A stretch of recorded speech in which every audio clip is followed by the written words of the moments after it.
Good evening, ladies and gentlemen. Welcome to the Town of Cedar Lake Utility Board public meeting for January 21st, 2025. Will you all please rise for the Pledge of Allegiance? I pledge allegiance to the flag of the United States of America and to the republic for which it stands, one nation, under God, indivisible, with liberty and justice for all. Thank you. This meeting is called to order at 6:46 p.m. Roll call, please, Ms. Sandberg.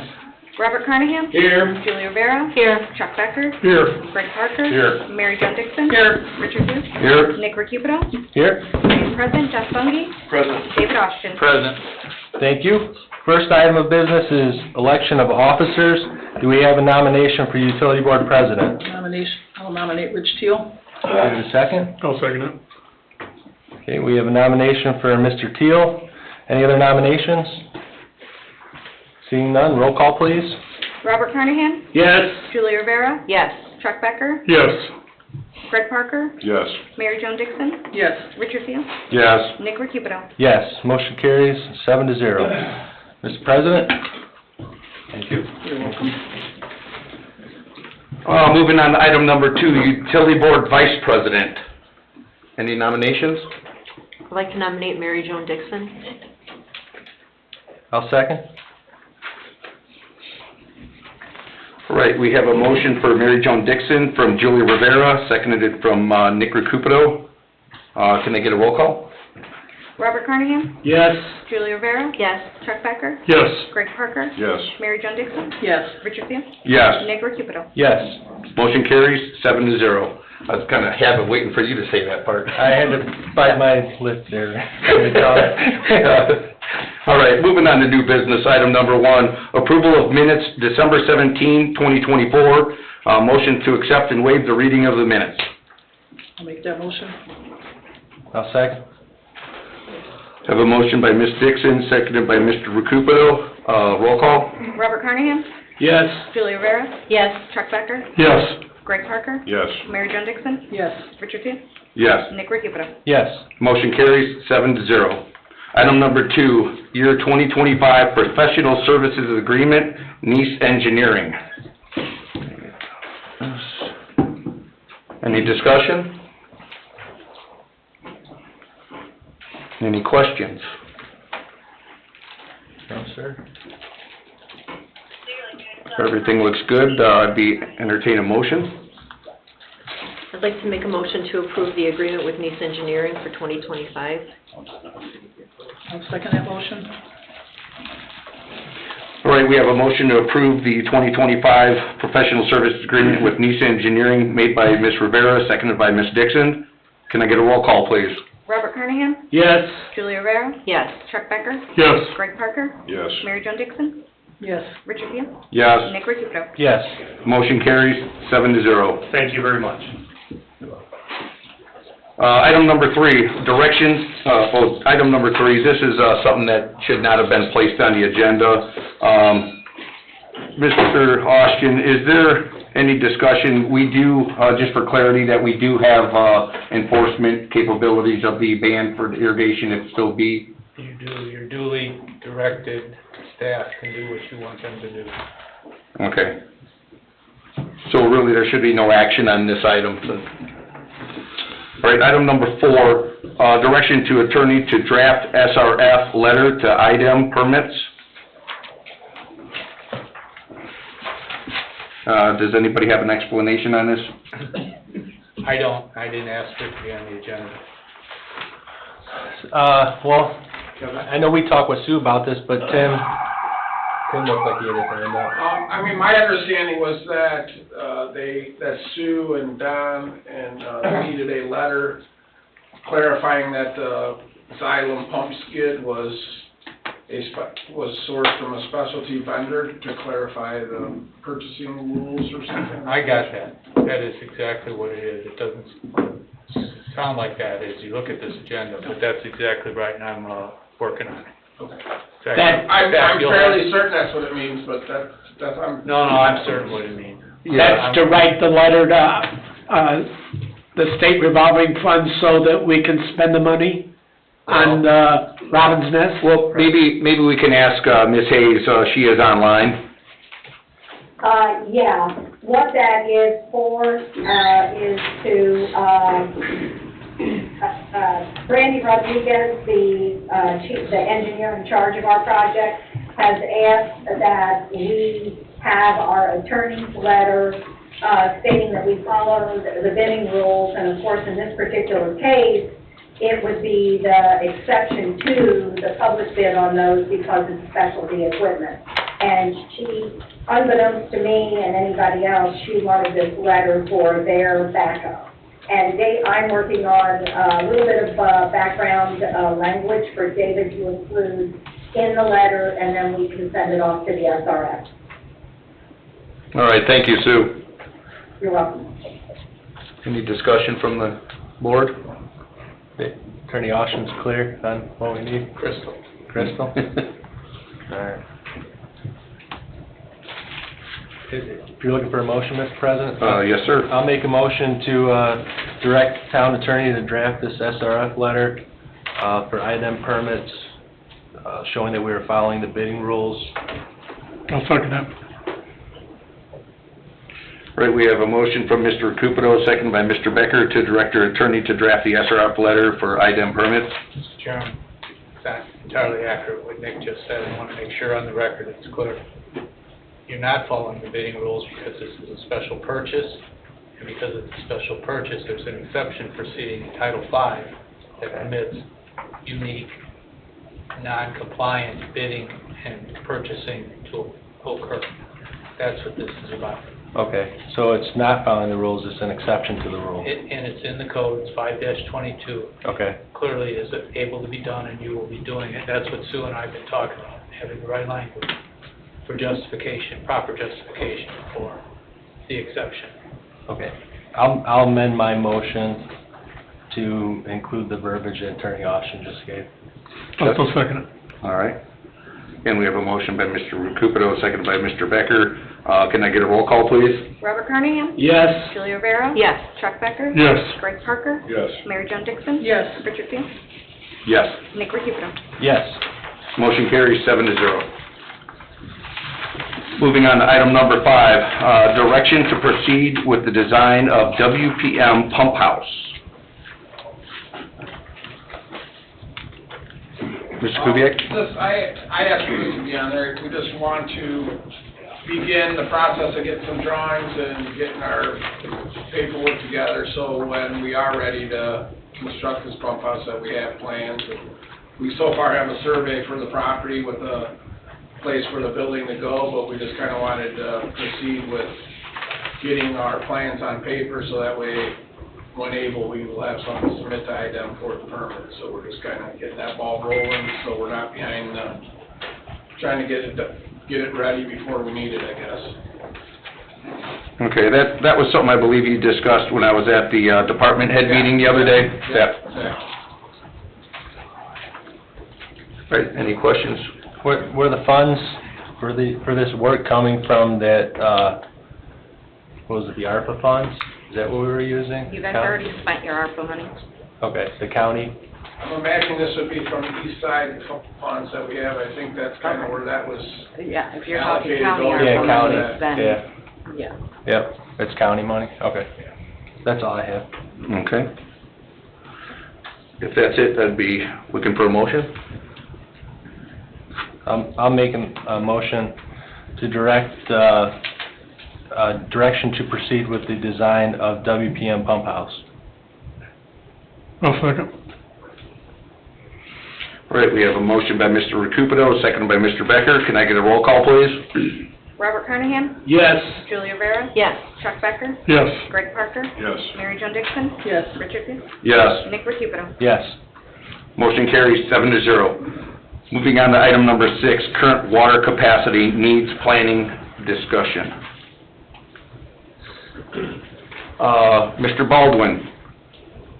Yes, can you hear me? Yes, we can. All right. My update for the water system is as follows. I first and foremost is that the original permit engineer that was at IDEM, Stan Diamond, has retired from his position. And that we have a new contact now. His name is Ian Caig, C-A-I-G, and Ian is the new reviewer of our permits for everything that's current right now. So the Robin's Nest piece, the Paradise Cove wells, and the Paradise Cove chemical addition pieces. So I have actually talked to Ian this morning about a few things. But first, the big piece of news is that Robin's Nest booster pump upgrades permit application is completed and is to be officially up for public comments tomorrow, January 22nd of this year, and then it's up for the 30-day period for public comments.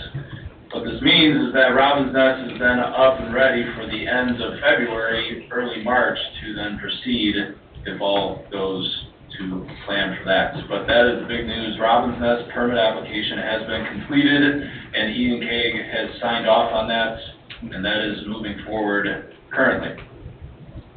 All right, sounds good. So that's number one. Number two is the Paradise Cove wells and the Paradise Cove chemical addition. I talked, like I said before, with Ian this morning to get some clarifications on a few things before I officially submit this. And I'm trying to do that tomorrow so that that can get moving also. The big thing that I'm going to take a couple seconds on is that there was clarifications needed to Stan Diamond's original comments, is that he was kind of looking at the ultimate condition when we're trying to fix the current condition. So I'm trying to make that very clear of multiple steps that the town has already, one, presented to them, and two, to be very clear of the needed steps that are going for the east side onto this. That has helped with Ian's visual onto this, and that is part of my package that I had originally for Robin's Nest, but for Paradise Cove, that I'll have multiple exhibits to show these current steps of how we are seeing the east side to be connected up to the elevated tank and then the ultimate condition of this. All this was really presented from our previous memo and previous evidence of water modeling, so that was my ultimate question to Ian, is that talking about PER and preliminary engineering reports from me, did IDEM need an official report from us to proceed with a lot of these things for the permits? And the answer is no at the moment. He has seen from all the memos and all of the information that we have presented previously as part of the package for all these pieces. With that said, of course, the update for the PER for me is that all of these pieces that I'm making of exhibits for these permit applications are going to be direct exhibits involved with the PER, so that is in progress and trying to make sure that what we are sending to IDEM is what is official, and so we don't have to go backwards for any of these other conversations and comments with Ian. So that's really the update on the pieces for the preliminary report. That is in progress. I have most of the pieces to try and put it all together, trying to aim for the end of the month, so that we can start our discussions of what's going on for that. Yeah, Kevin, this is Bob Carnahan. I have been in contact with Indiana State Senator Rick Niemeyer, who put me in contact with an individual named Matt Prater, who basically told me what you told about us getting the permit for Robin's Nest, and that they were waiting on the information that you had to submit to get the permit for the Paradise Cove. Correct. Matt Prater is the section chief for IDEM's drinking water piece, so he is Ian's boss. So Ian reports to Liz Melvin. Liz Melvin goes to Matt Prater. And so our memo that we had sent in about a week ago for Robin's Nest was turned around fairly quickly from Ian, so he was anticipating that we were sending that stuff in for the clarification, so that's why Robin's Nest was turned around very quickly. So now trying to make sure that everything's clear for the process for Paradise Cove, and now that you've talked about for future concept plans, for how the WPM pump station is, that certainly we have some ideas and sketches that we can share for how we're thinking about that procedure. And basically, there's been some negative comments that we're not doing anything, but we are doing things and we are moving forward to the best of our ability. Correct. As from Ian this morning, I have been trying to keep as transparent as possible with him, and he is he's a good recipient of that, and so we're trying to make sure that we get everything the first time and not have to go into multiple rounds. Kevin, you good? Very good. I do have a question for Kevin. Kevin, this is Nick Recupero here. In regards to the Robin's Nest booster pump upgrades, what's the biggest added benefit to our east side water utility with getting that project completed? That project now ensures that your elevated water tank at Crystal Oaks can actually work up to its full capacity and to bring it up to its high level. The original pumps that were at Robin's Nest were not able to pump to its high level that it was designed to. And so because of that, that would then bring on your elevated tank on the east side to then make that much more efficient. The answers we had in the permit for IDEM, one of their questions was how is it going to be programmed with the new pumps and the new tank online? And that was the exact answer, is that the new SCADA information coming from the levels in Crystal Oaks will directly talk to the booster pumps at Robin's Nest. So Robin's Nest will most likely be not pumping until nighttime to fill the tank, and then during the day, the tank will then use potential energy to come out and fulfill the demand on the east side, and will also increase all of your fire flow protections on the east side when that tank goes online. That's excellent news. So Robin's Nest is the first domino, is how I'm going to put it, the first domino to fall to make sure that east side is able to do not only your efficiency for Robin's Nest, but your fire flow protection that's in the area. Very good. All right, thank you, Kevin. Thanks, Kevin. Yeah, it'll make the Thursday people happy. Yeah. All right, moving on to written report, fund report, clerk treasurer. Cash and expenditure reports were previously sent out to you all. I did have a conversation with Sue Hayes today. We are planning to still move forward with budgets for the utilities like we have the last couple of years. It's just some other items have taken priority. So it's still in the queue to get that initiative done. We wanted to let you guys know that. So hopefully we can have something by the next meeting to put in front of you all. All right, thank you. Moving on to item number 8, consultants, staff reports, engineering, Neil? Thank you, Mr. President. West Side Sanitary Sewer Interceptor Project 2, we submitted that permit to IDEM in December, and we are waiting on their review and approval, and that would also cover item 9I. Any questions? No, I believe Nick did share that permit that, was that the permit? Yeah, we received, or I received it from IDEM acknowledging the permit, so we got that last week. Oh, that did come in. Yeah, you want a copy of it? I'd love to. How much are copies, Jeff? 5 cents? They're at least 40-something, 50. Yeah, my credits. It's good. All right, I'll get that to you, Neil. Thank you. Yeah. I believe water update, we already heard that with the west side. I don't know if there's any more additional update. Not that I'm aware of, other than I think there was a discussion about a developer to the west, Nick. I don't know if, What did he ask? About the west side with the developer to the west. Oh, the moratorium, building? correct. Oh, yeah, would you mind sticking around for the town council meeting, Kevin? I can. Please? Well, it's one of the first items, I think. Okay. Okay. All right, thanks, Kevin. And I got a question, Bob Cardigan again, the master plan, when is that going to be ready for us to look at? End of the month is my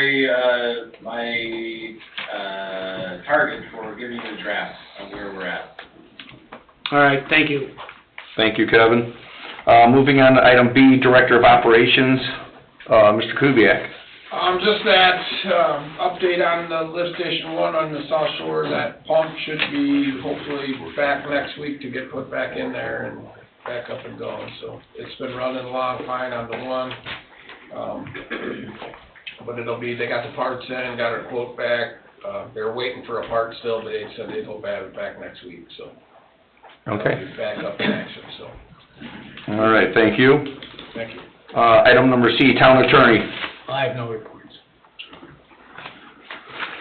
Item number 9, update discussion,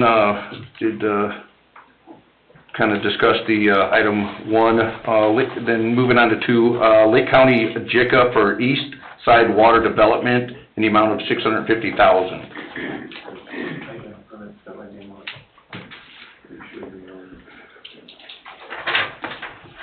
What do we have on that? Any discussion? Yeah, I think we were just kind of keeping on the agenda. If there was projects going, it seems like that those funds would be the ones that would be used for WPM. Yeah. Yeah, anything remaining from it that's not utilized for Robin's I think Nest or what have you. I think the initial, when talking to Sue, the initial thought was that this money had a kind of a shelf life and it had a deadline because it was those funds, but after the county has given it to us now, there is no, I mean, we do have to use it for the east side water, but there's not a, there's not a time frame, so that part of it is not as much of a concern as it was previously, because at first we thought that there was a deadline that by when we needed to use it by. Okay, thank you. Moving on to JMOB report. We did receive an email from Mr. Hendricks at Lowell, scheduling a meeting to answer the questions that we had on our 2022 and 2023 true-up. We just need to have Jeff reach out to them on when we can meet. They said after February 13th. They also want to start planning on when their meetings are going to be and to discuss the 2025 fiscal year budget. I don't think you have anything else to add, do you? No, I do not. All right. We'll move on to public comment for utility board. Any public comment for utility board? Do we have anybody online? All right, third call for public comment, utility board. Seeing none, this meeting is adjourned at 7:08. Next.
Good evening, ladies and gentlemen. Welcome to the Town of Cedar Lake Town Council Public Meeting for January 21st, 2025. Would you all please rise for the Pledge of Allegiance, followed by an opening prayer. I pledge allegiance to the flag of the United States of America and to the republic for which it stands, one nation, under God, indivisible, with liberty and justice for all. Good evening. Thanks for having me. So my name is Jared Bryant, and I serve as pastor at Bethel Cedar Lake. So let's go to the Lord in prayer. Father God, we thank you for the blessings of a new year. We do pray your blessings upon 2025 and all that you have for Cedar Lake. God, I thank you for the town council and pray blessings upon each and every one of them. And for all our leaders in our city, all the city officials, for the schools and school board, for first responders. And we pray for special wisdom, for grace, for direction, your guidance upon them. Lord, we know that they are servants of the community, but also, Lord, that they would see themselves as ministers, just seeking out flourishing and thriving for this community. And Lord, we need your strength, your empowerment to do that. God, we pray for blessings upon tonight, for the discussions, for all deliberations, and that there be a sense of unity and harmony and seeking you. All to your glory, Lord. And most of all, we thank you for the hope, the life, the forgiveness we have in Jesus. We pray all this in his name. Amen. Amen. Thank you, Pastor. Thank you. Thank you.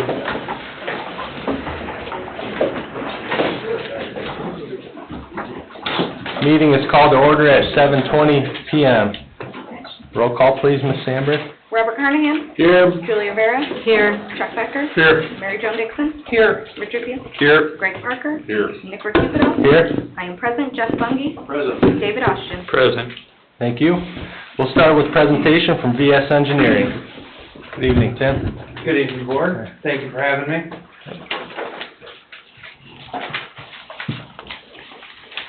First, let me apologize for missing the last few meetings due to an injury. I was bedridden for a few months.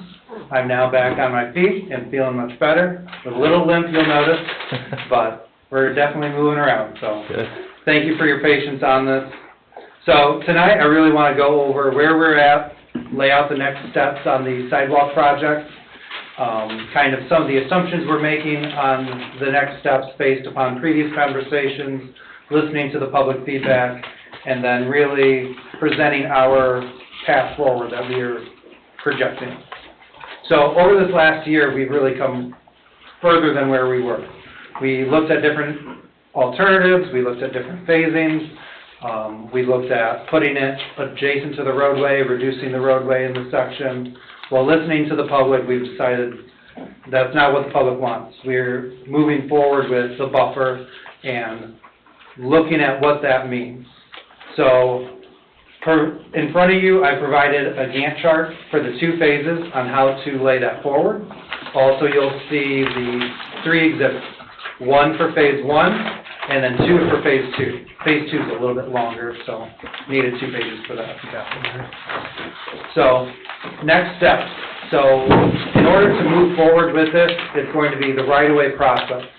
Before the right-of-way can start, environmental is the critical path. So environmental on all federal projects is looking at how this project's impacting the quote-unquote environment. That is historic properties, that is low poverty areas, it's the trees, it's the bats and birds, any nature impacted by this, the land acquisition process.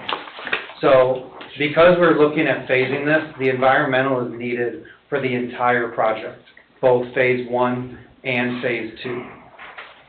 So we've talked to a few different subs and we found the best one to move forward with that will help us with some of these historic eligible properties that are through this corridor. So before we can get into while we work on the environmental, for it to be completed, the entire project will need to be up to a 60% level for both phase one and phase two. So what we're proposing is that we look into the 60% plans for both phases, and then also including that environmental piece, but then also moving forward with phase one to get that constructed. So the future funding available for phase one, this is a 90-10% federal funded project. Right now, we're not at that point. But before NERC can issue any additional funding for the preliminary engineering, you need to be under contract with your consultant for the remaining portion, or the next portion. And then when funding becomes available, which it has been in the past, around quarter four, fiscal quarter four, so for them, that would be March, April, May, they will then issue that money to the communities that need it. The reason this happens is because NERC's quarter, they stop bidding their projects after March. So when March hits, if projects are not awarded, those move out that fiscal year. And the funds that are allocated to those projects are redistributed to the projects that need them for the right-of-way portions, for preliminary engineering. But they only give it to the projects that are under contract. So right now where we stand is if we can get under contract before March, once they come back to us and say, hey, we got some money, how much do you need? A similar conversation was had last year. We were not in the position to move forward with that. So now we have vetted a few different options. I feel that we are ready for this. And the best part of this whole situation is, let's say they do give us 50% of what this next amount is. We can still receive another 50% the next time this comes up. And you can continue to delay your project until you receive your full funded amount. So just because you may not receive it this year, maybe you'll get some next year, and then the following year you may have to delay your project. But you're forcing their hand to fund you your full amount for the PE. So the downside of moving forward with phase one is that the right-of-way portion is not federal funded.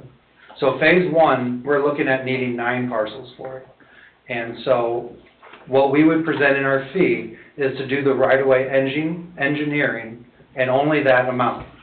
We would recommend a separate contract, preferably with VS, but you wouldn't have to go with us for the acquisition phase. Now, the reason we wouldn't include it in this initial contract is that once you include that right-of-way portion, it's no longer eligible to receive any funding because you have that right-of-way portion in it.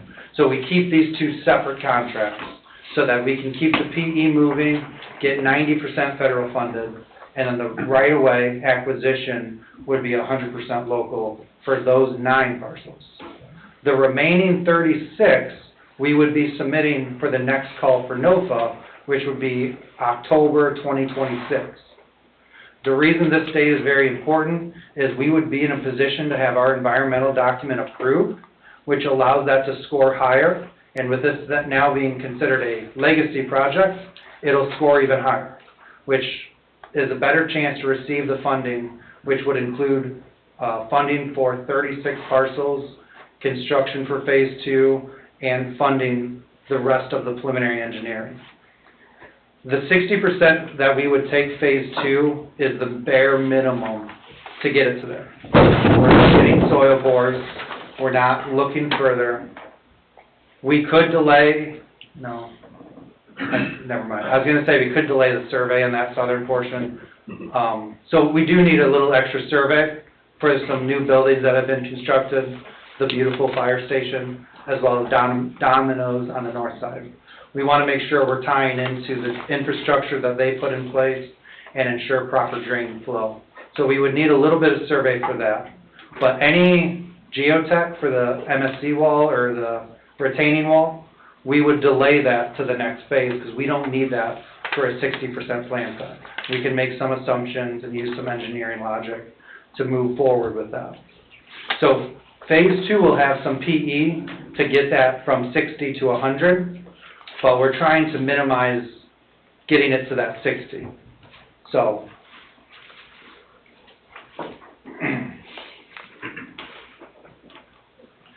the timeline in front of you shows the 2 different phases.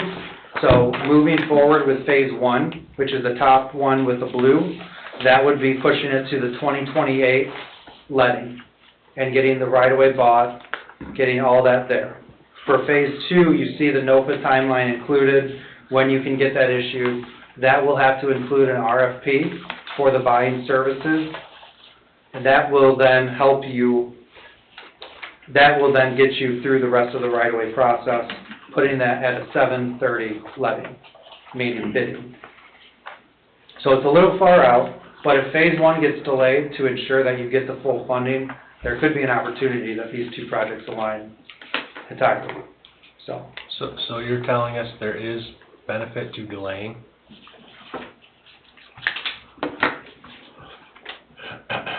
Just say it. Delaying tomorrow, not today. Yeah, okay. Once you receive your funding, obviously you need to move forward with it.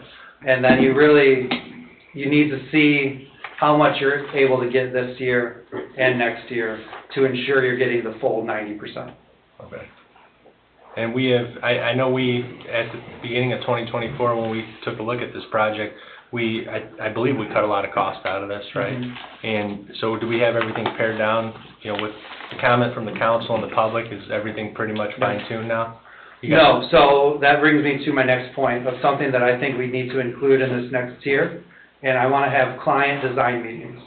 This is something we normally don't do, but there's a few areas, I've circled these in blue on the graphic, that are key areas that would help guide the discussion and get us to a 60%.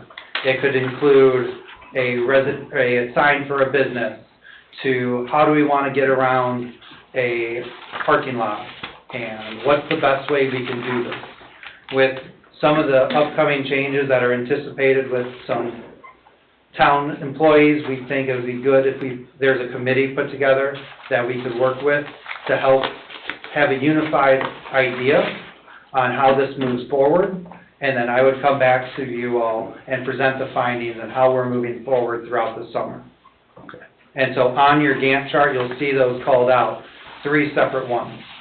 So the first one would be we come and we have all the areas that we want to talk about. The goal would be to get 50% of those resolved and have options that we look into for the other 50. So then at the second meeting, we cover, yep, we're good, those are what we decided. We come up with the solution for the final ones. At the last one, we cover, this is what we decided, and we are all comfortable moving forward. Okay. And the route is going to be from the roundabout, it'll be on the north side of the road up to Rosati's, and then from Rosati's, it switches over to the south side and goes all the way to Constitution Avenue. Yes, so right now, that is the main area that we have surveyed. That it can shift a little bit where Rosati's is. It could go south a little bit, maybe north a little bit. That's part of some of the discussions we want to have with that design committee to finite that location, because the environmental folks will need that determination to finalize that environmental document. And how much money do we need of our own to start this project? So right now, to keep this moving forward, it would be 100% local, but then you would be submitting the request for NERC to get to that 90/10. So right now, we're estimating our cost would be around $500,000. And that includes, hold on a second. And there's no reimbursement for that? Not yet, But eventually there might be? yes. And it's just continually coming to the table, seeing what's available, seeing what's moving out. And if the funding isn't, if you have not locked in 90%, you just tell Charles out at NERC that this project needs to move out. We're not ready to move forward with it yet. And it just moves out the next fiscal year. It may move out a couple fiscal years. You're gonna land where they got money available, but there's a lot of moving parts. There's many different communities with many different projects each. Some move up because they're shelf ready, others move out because they need funding, so. Now, before, how did you guys get redirected to 10-foot sidewalks? The 10-foot sidewalks was something that we were originally tasked with. Who tasked you with them? This previous administration and the former town manager. Okay. Because I thought before they had engineered whatever, it was only 5 or 6 foot. So now we're down to 5-foot sidewalks. With the buffer? with a buffer. So that's why we have more engineering costs, because you had to redo it? No. So the more engineering is to get it to the finish line, get it to construction. We're needing to get the environmental all the way through. We're needing to get it to submit it to NDOT, to a 90%, to 60% plans we need to submit to NDOT, 90% plans, and then get it through the NDOT's bidding process. We also need to coordinate with the utilities and get their work plans filed in. There's the NIPSCO power lines along the north side that we'll need to coordinate with, and hopefully not relocate, but depending on where they're at and how it relates to it, we may need to coordinate with them. This also includes the right-of-way engineering portion to get these prepared for buying phases. And then lastly, it also includes construction phase, being available for the contractor for any questions. I have a question. Yes, sir. How much additional engineering would there be, or is it figured in for the, specifically the impact of the parking lots in front of Rosati's, Dollar General, Gleaners, right there? Because right now, the current parking situation, I mean, you could pull right out onto the road. So how does that work with additional for redesigning their parking lots, from what it currently is? So we're looking at only the sidewalk only. Anything additional would be coordinated with that property owner, and, because that's not the town's property. So we're looking at the sidewalk specifically, and there may be some acquisition needed. We've laid out already multiple iterations of what that could look like, and there's many options on the table that we're looking at getting vetted through, and then also it would need to be discussed with that property owner to make sure they're on board with that layout and trying to get as much buy-in behind that. But it won't go on in front of Dollar General and Gleaners, it moves over to the south side Well, there. what I'm saying, Bob, by looking at, phase two, it still shows it in front of Gleaners a little bit with that the elevated crosswalk, or if it raised crosswalk, I think, raised pedestrian crossing. I would assume that's just more of a speed bump type thing right through there. Oh, yeah, I see that. Now, there would be a curb on that side of the road, right? That's an option. Now, that is one area that we're wanting to vet out. There's an option on the table that we don't even touch that. We cross at Rosati's. We're trying to present the full picture of what it could be so that we could help facilitate access control right there. When I met yesterday with Jeff, I felt like I had to go all the way around just to exit that property safely. Yeah, I guess it depends on where you park in that lot. Sometimes if you park just right, you can pull out whichever spot you're in. Right. Straight into the traffic. So that extension isn't necessarily a must. So that could be X, and we could reduce it further. It's just something that we had on here as a discussion point for further discussions. Yeah. Thank you. So we need to get together, and we need to get a committee together to discuss these things in detail while you're continuing to communicate with Mr. Bundy to get these things fine-tuned. So what I would like for next steps is, in the coming days, we prepare our fee and our supplement to our contract and present it to the board so that in February you could vote on it. And then come March, April, when NERC has that funding available, you're able to come to the table and say, we need some money, we can get up to 90%. So, How does the funding request with NERC affect any other funding that we're seeking with NERC? so this funding request would not impact that. You're talking through the NOPA? Yeah. Any projects you applied for Yeah. previously? That wouldn't impact that at all. That's its own separate scoring system that it's going through. And so this is just helping fill any void that projects may have been underscoped for. Okay. I have one question here. What does access control mean? So access control is controlling how vehicles enter and exit Okay, the roadway. okay, thank you. All right, thank you, Tim. Anybody have any other questions or discussion topics? So we gotta come up with $500,000. And Jen, where do we get money? Well, preliminary engineering so far has been paid for out of the TIF fund. And is there funds there available? We should get a committee together to discuss that. Okay. That's not what I wanted to hear. We will be, yeah. I don't know if we're gonna do that now, or we're gonna, can we establish a committee right now? Better if you want to be back in February. Yeah. Okay, does that take amending the agenda, Attorney? It would, Yeah, it would. it's okay. Motion to amend the agenda?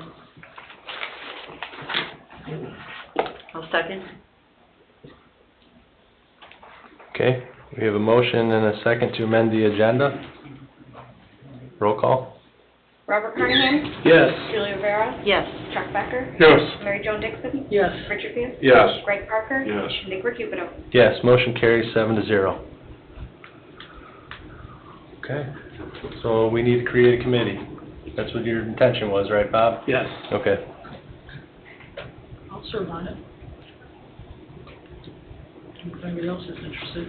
I can do it as long as it's not during the day. I don't know. Yeah, Mr. Hollingsworth, what's your schedule look like? I can be flexible. You can be flexible. Julie, you'd like to do As that? long as it's evening. Okay. Did Mary Jones say she wants it too? I would like to, yes.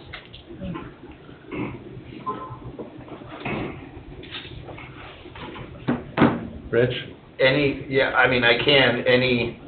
I wasn't offering it up for you. I was- Yeah, well, no, I was just, Come on, dude. yeah, it's like that I Chevy thought you commercial had- going through my head right now with all the things that someone's doing. What about outside of council? Is it that type of committee for this, or what are we I thinking? suppose, can we create it from, you're asking citizens, residents? Yeah. What about, town employees? Or that, or, We know it's You're hard. creating a generic committee. You Just can a do whatever generic you want ad it to hoc. do. okay. Membership. I think Tim Kubiak would be a good one to have on it. He's ignoring, he's not sleeping, he's ignoring. Ignoring you, Bob. Yeah. Julie was gonna suggest that also. All right. Well, that's part of a motion, I want to get it dirty. huh? So Rich, are you gonna be on it? Yes. Okay. And then can we open it to the community? Like, if our meetings, if there's not a quorum, so we can...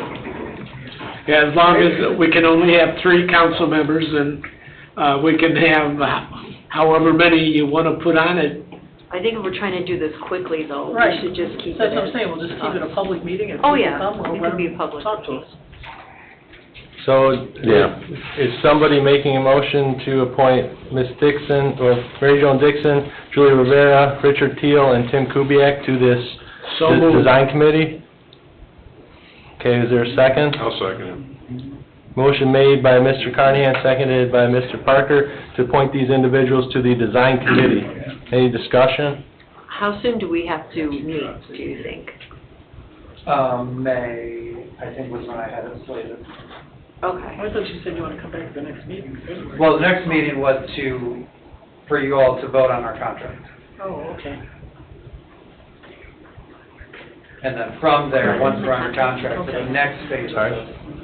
Can we vote on the contract tonight? I don't think, you don't have a proposal drafted up for I that. do not, no, I will have it in the coming days. Okay. Okay, if there's no more discussion, roll call please, Ms. Amber. Robert Carnahan? Yes. Julie Rivera? Yes. Chuck Becker? Yes. Mary Jo Dixon? Yes. Richard Peters? Yes. Greg Parker? Yes. Nick Recupido? Yes, motion carries 7-0. One- Hollingsworth, thank you. Thank you. Yep. Would we want any additional public comment on this, prior to us finalizing our supplement? I don't mind it, how are we gonna get it though? I didn't know, no, I said tonight. Oh, tonight? Yeah. Well, we'll open the floor to public comment at the end, and if somebody wants to comment on it, we'll make sure we take some notes.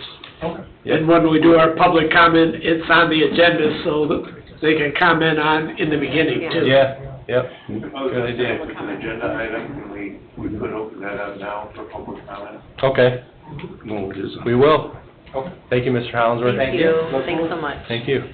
All right, we're gonna move on to public comment on agenda items.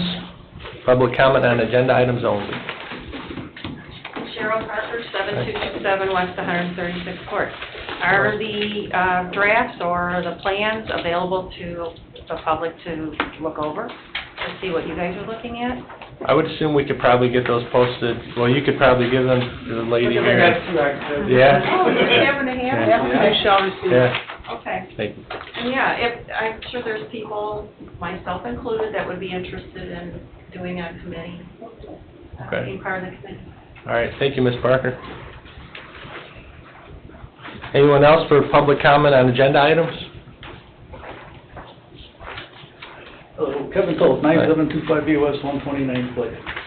Just on new business item number 2, your professional services agreement.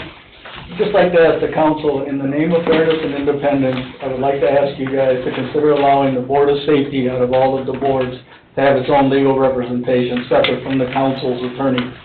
This board should be fully independent to perform its duties, and I believe the only way it can be is by it having its own attorney.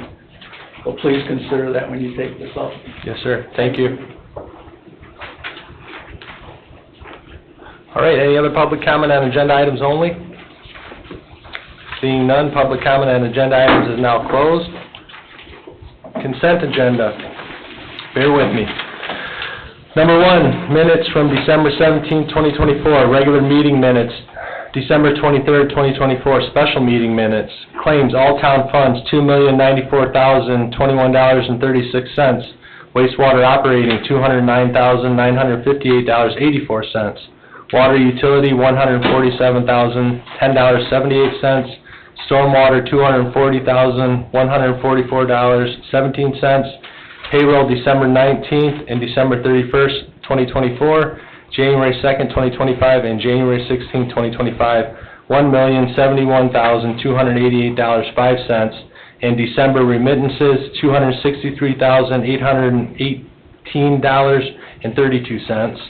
Number 3, manual journal entries from December 1st through December 31st, 2024. Number 4, conflict of interest statements from Cliff Rowe and Mary Joan Dixon. Number 5, donations. PD non-reverting fund donations to include Schilling Lumber, $400. Mary Joan Dixon, $100. Fire Department non-reverting fund donation to include Michael and Rachel Hoopenthal, $300. Number 6, tag day request, Cedar Lake Lions Club, August 2nd, 2025, with a rain date of August 9th, 2025. And number 7, clerk treasurer's year-end report, A, cancellation of old outstanding warrants, B, forwarding encumbrances, and C, EMS collection transfer from general fund, $76,563.26. Is there a motion to approve the consent agenda? So moved. Is that a second, Mr. Becker? I'll second it. Okay. We have a motion by Mr. Parker, seconded by Mr. Becker, to approve the consent agenda. Next question. Any discussion? Yes, ma'am. For conflict of interest, does that have to be completed every year, or is that, once you're on the council, it could be good for? No, it should be done every year. Every Statute year. contemplates it being an annual disclosure. Okay, thank you. Because we have to upload it to Gateway. Okay, thank you, I appreciate it. I have a few here. Dana Electric past due service call invoice for weather, what is that? We just received an invoice from the fire department that they received regarding the weather siren out here on the town grounds that apparently had a service call last year. Okay, and so that's why it's past due.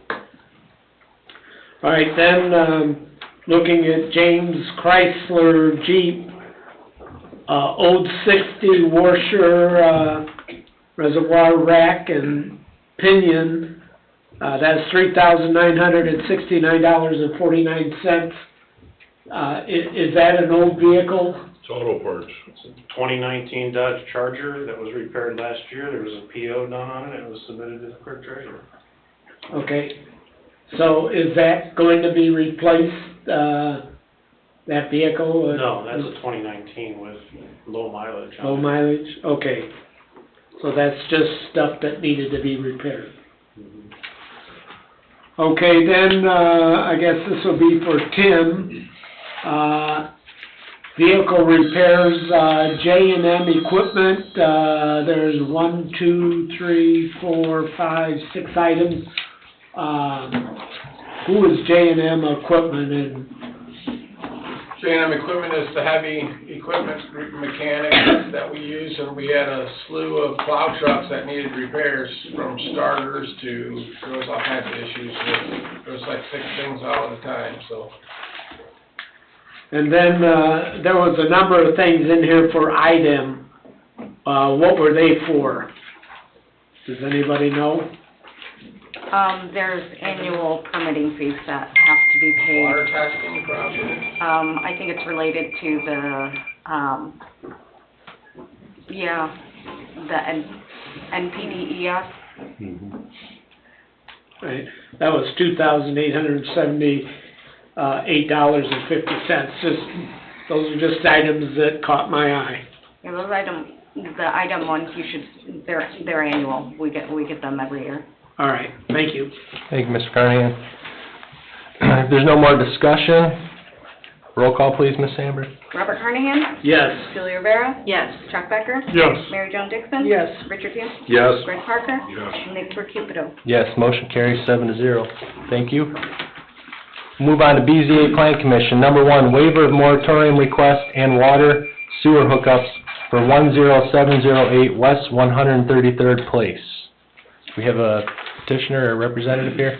Thank you, Mr. President. Nathan Vitz here on behalf of M&L Adventures, also represented with me this evening, Mike Galatka. We are seeking, on behalf of my client, a waiver of the moratorium that was established by the town council, I believe, last March. It's resolution number 1349. That moratorium, as you may recall, due to concerns that you had with infrastructure in the town related to water and to sewer, you placed a hiatus on any new developments that exceeded 1 acre. At that time, that was subsequently added to, I believe, in December by another resolution that was 1363, which added in additional opportunities for you to weigh in for those high water usage developments as well. My understanding, speaking with Mr. Austin as well as with the town manager, Mr. Bungie, is that this is the first request to waive this moratorium, so I'm kind of before you as a guinea pig,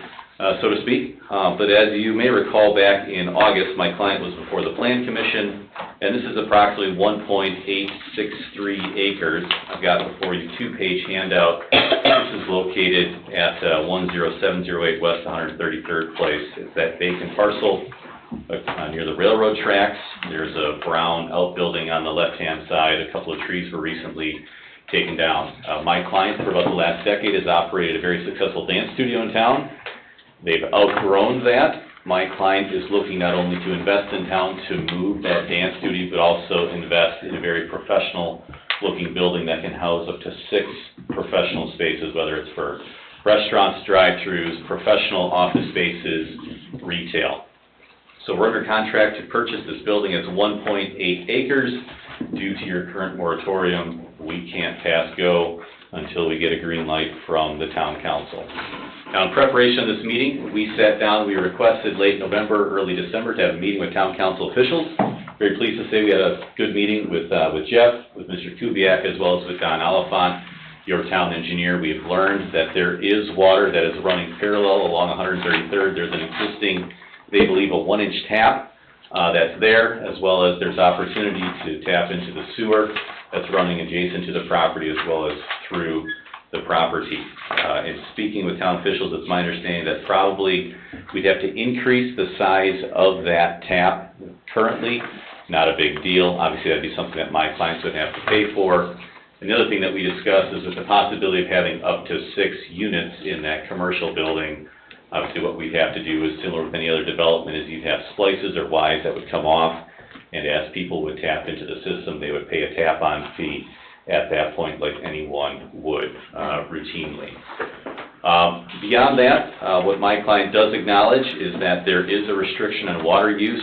We don't anticipate that we're seeking to have high water usage here. You know, is there a possibility down the road, for example, you get a dry cleaner that wants to come in? That may be a possibility, and we recognize that it may be a year or two away from allowing those high water usages in town. And because of the unique shape of what we've got here, what we're anticipating is a PUD application that would allow for 2 buildings on site. As you can tell from the design here, it's trapezoid plus a rectangle, so it's very funky, and that's why in speaking with Dave, we agree that rather than seeking 10 different variances for setbacks and such, it's easier. I'm looking forward to working with Terry, designing a great PUD that works for the town, that works for the developer. And what I'm envisioning is that we would put into that PUD is that there would be a restriction on any high water usage clients until the town gives the green light, you folks give the green light down the road once we've satisfied various IDEM requirements. Anticipating again that this is the first go-around, I sent to Dave last week a very rough draft dartboard for a suggested agreement, what would look like, recognizing that Dave would put his red pen to it.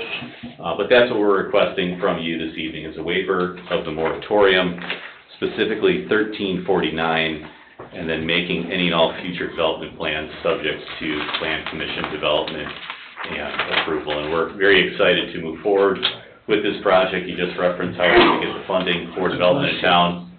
This is a great $1.52 million development that will greatly add to the TIF, to jobs in town, and to beautify the entryway into town. So we're really excited about it. Yeah. Can I ask, what's the approximate square footage of these buildings, or buildings? Let me do some math here. 7,800 for one, I think that's and separate units in it. somewhere in the area of 4,800 for the other one. Okay, so There you go. pretty large Yes. buildings. Is the one building the existing pole barn that's being expanded? Correct. So, Mr. President, there's the existing pole building. If you look to the second page, I've highlighted in green there. You can see squashed between the green is what the existing pole building is.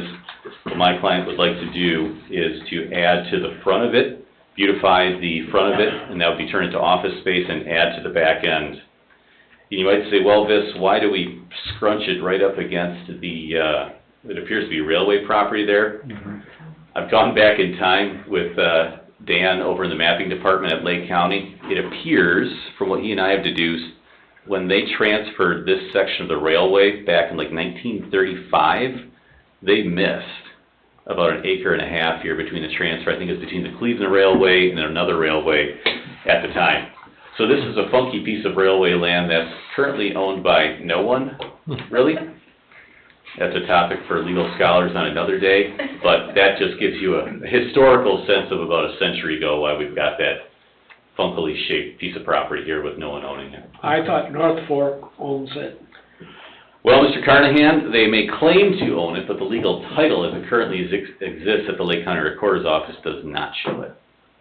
Because we've had them clean some of the culverts out for us. Keep pushing on them. Would there be a fence installed along the track? Which side, Ms. Mary Jo? Oh, shit. By the railroad? By the railroad, along the railroad. It'd be the west side of the parcel. Yes, so that would be as part of the PUD, what would be discussed in a part of the planned unit development ordinance that's agreed to by the town, and my client would be, what does setbacks look like, what does foliage look like, what does fencing look like? That is all worked into that agreement, absolutely, yep. Attorney Viss, I think we can all agree that we are thrilled to see something happen here. Hope we can have something happen here. Although we do have to do our due diligence on this, and since the moratorium was passed, as you know, we got the letter from IDEM. Yep. That happened afterwards, which is constraining us on the west side. I did contact Seabell today because I just wanted to prepare for this meeting. You had mentioned that there's a tap there for water. There's a well on that property as well, right? Are you planning on using it? That would be news to us. Okay. We've looked We for were it. told there is one, but trying to find it without knowing where it is, like, I asked, he, and they didn't really, Nothing. like, it's not like they had a map, they could say, oh yeah, we drilled one here. Okay. So, So the intent is to use the town water utility for this entire project? Correct. To service them? We at first were of the impression that there wasn't water accessibility, but meeting with town officials has swayed that. So that direction we were planning on asking you back in early December is out the window. I'm not gonna go there, so. Okay. No. And there might have been a well there when it was a cook lounge, but who knows where that could be. I'm excited to know that history, Bob, but, no, we've looked, we've asked, we can't find it. so. If you don't mind, I was gonna get Mr. Baldwin in on here. Kevin, you available? Hello, can you hear me? Yes, sir. Did Don, kind of brief you on what we discussed earlier in regards to fire suppression and water availability? Yes. Okay. Briefly.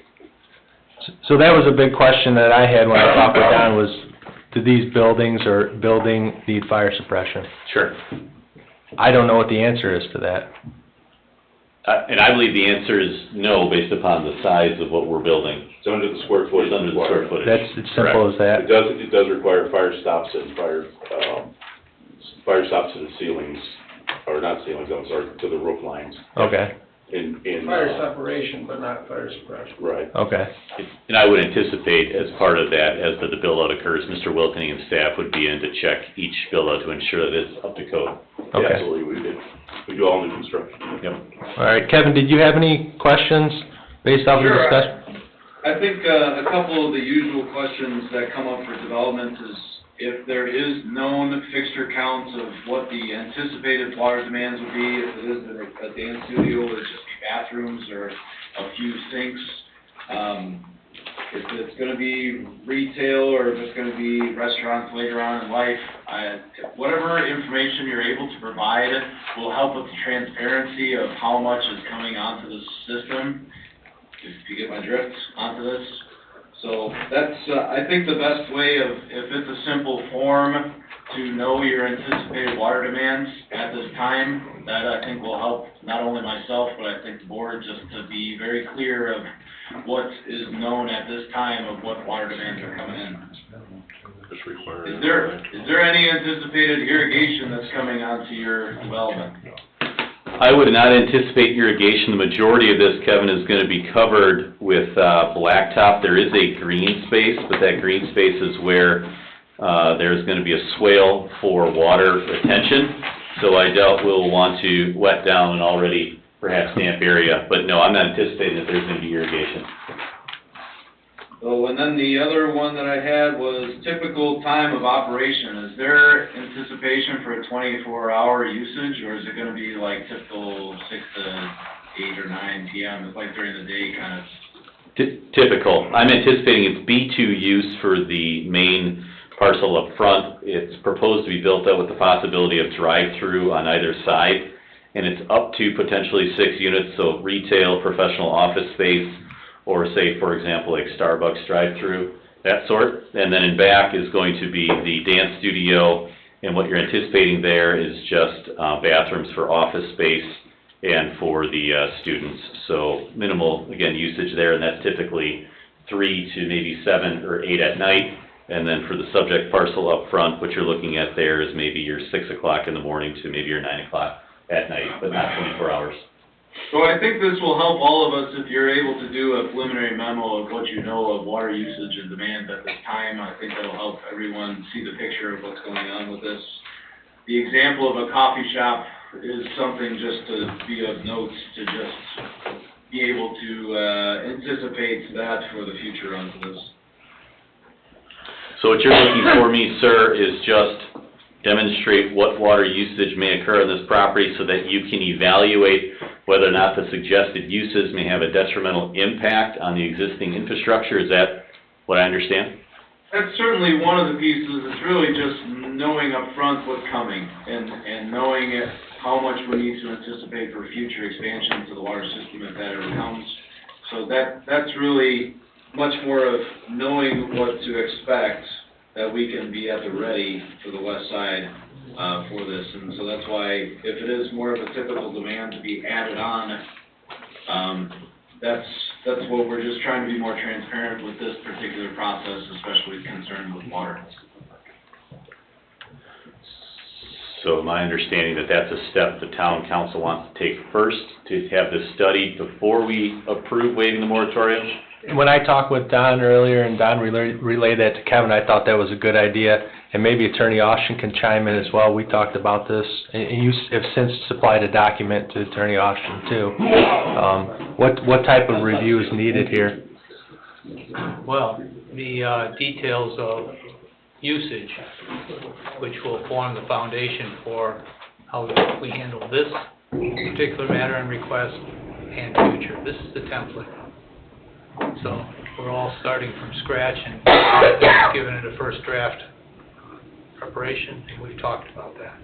It's gonna require an NOI. Could, but I don't think they issue them the same way. There'll be a construction permit probably required straight out. I don't think Cedar Lake will see an NOI for a long time. Water main is existing in the round frontage. There's no water main extension needed. About to say that this is much more of a service tap. If it does go from 1 to 2 inch, that's much more of a water service discussion. I'm not sure of NOIs or construction permits. Once you get into the larger mains, that's what the extensions for construction permits is what the topic of conversation item is. I think to elaborate on the point you made, Nathan, was that not only do we want to make sure we don't have a detrimental effect on the current water users, but we want to make sure we can get your client the water that they need to operate businesses out of there. Sure. No, that's just what I wanted to understand procedurally. And I appreciate Mr. Parker's question, because that was the first one that I had in December, was whether or not this was going to require an NOI, but it's part of an existing. I think what needs to be studied is, we've put in another 1 inch, what do these Y look like? Recognizing that we want to preserve your right to capture any tap-ons in the future, so. Yeah. But any idea, Mr. Kudo, what the time frame would be, as you can appreciate my client jonesing to move forward? I'd love to get in front of the Plan Commission with a PUD proposal and keep dialogue open on a couple of fronts, but I want to recognize your process as well. I would prefer to defer this with the outstanding items, but defer this to the next meeting with the hope that you can get us those answers in that time, and then Attorney Austin can review the agreement as well in that time. Is that feasible? Yeah, that's fast but reasonable. Okay. It's moving it along. Yeah, we don't want to drag this along for your sake either, your client's sake. So then it was Kevin, right? Yes, sir. Yeah. So Kevin, I will get to you proposed usage, how many bathrooms you think, what kind of usage might be for suggested businesses, whether or not there's any irrigation. Is there anything else that you can think of that would be helpful from? Other than the time of operation response you just had, which is good. Any information on the official building classifications and any of your statements for what you were talking about for the fire suppression, if you're under the square footage, that will appease the fire chief for that conversation. So Okay. trying to hit all of your points at once here. I will get it to you or to a town representative tomorrow, Mr. Baldwin, and forward on to you. That would be great. Attorney Biss, any other comment from the council or any other suggestions or direction on this, or? It'll be exciting to see something go up there, and it sounds like a really good plan, so hopefully we can move this forward. My client gets the privilege of traveling all over the country, and routinely I get text messages excited from passing cool areas in Iowa down south saying, what do you think about this? So I think it's really exciting to see this kind of the gateway into the community here, so very excited for all of us. Yes, sir. And then we'll add to our TIP district too. Yeah. Yeah. So you're saying this, like a February 4th meeting? Yeah, that's our next meeting? Okay, all right. You all clear, Attorney Biss? We're all good. Okay, we're gonna probably get a motion here. Mr. President, Motion to defer. To the February 4th meeting, Bob? Yeah. Okay, I'll second that. motion was made by Mr. Carnahan? I second. Yeah, okay. Motion made by Mr. Carnahan, seconded by Mr. Teal, to defer this item to the February 4th Town Council meeting. Any discussion? Roll call, please. Robert Carnahan? Yes. Julie Rivera? Yes. Chuck Becker? Yes. Mary Jo Dixon? Yes. Richard Bugle? Yes. Greg Parker? Yes. Nick Recupido? Yes, motion carries 7-0. Thank you, gentlemen. Thank you all. I got one more, so Okay. can't kick me out yet. All right, Mr. Baldwin, I think you're free to leave. All right. Thank Let you. me know if you need anything else. Thank you very much. Thank you for sticking around. Okay, number 2, variance of use, Sikorovich. Thank you, Mr. President. Again, Nathan Bitz here on behalf of Dr. Sikorovich, owner of 13930 Lowerman Street, a location many of us may affectionately call the Hanover House, or if we're older, I guess a bunch of other items. This was last before you in 2021 when my client sought and received favorable approval from the town council for a variance of use to have a multifamily residence with a B1 medical office in an R2 zoning district. That was for 4 apartment units and then 1 medical office. That was in 2021. Fast forward, COVID hit. My client spent a lot of money developing the 4 residential units. A lot of time was spent back and forth with the building department, making sure that it was up to standard for your requirements, appropriately so.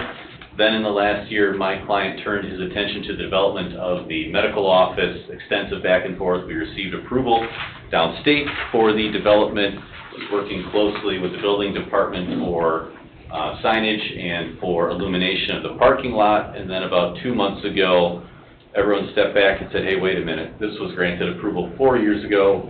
We think our approvals are only good for a year, even though we've had on again, off again working together. Why don't we come back before you for reapproval?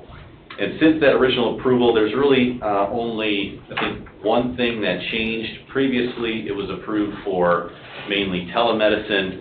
My client has since realized that COVID didn't change the practice of medicine all that much. People are wanting to come into the office. So we've removed that from the original application, and we're limiting the square footage to 600 square feet.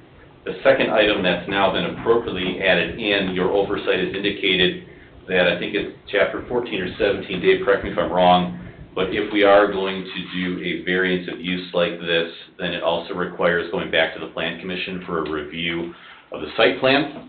Pleased to say that we had a very good meeting with Terry and with Jeff and with Kirsten last week to review the 2 proposed site plans that we have for parking. And if we can get your approval tonight, it's our plan to be before the Plan Commission for their review and approval of a proposed site plan for parking on site in February. So I'm here before you this evening seeking your approval for the recommendation that was passed by the BZA of a variance of use as presented in your packet. Very good. I was actually on the BZA when this originally got approval, and I remember the whole telemedicine talk, and nothing really changed. Not the way we thought it was going to, right? Yeah. That is correct. Yeah, okay. But the substance of it looks pretty much the same otherwise, as far as contingencies go. It does, and there's a former written requirement that Dave had assembled many moons ago in 2021, and I would anticipate, pending your approval this evening, we would just update that and re-record it against the property. Okay. All right, any boards or council discussion? And then the lot would be paved then, right? I see it says asphalt on there, so. All up to your standards, and that was a conversation that we had with Terry and with Jeff this past week, as well as to ensure that the front entry would be ADA accessible. Yeah, I know that was a concern, I think, that Don Oliphant had as far as the elevation change from the parking lot to the building. And that's why we've actually moved the ADA accessible parking spaces to be right up near the building, so we avoid the lower parking space. We also discussed ensuring that there's good signage to reflect where the ADA parking spots will be. And the ADA parking will have loading in a van and out? Yes, they're sufficient. We've got two possibilities identified. I see that on the south side of the building then? Or potentially in front of the building, depending upon which way Plan Commission may want to go. Okay. Okay.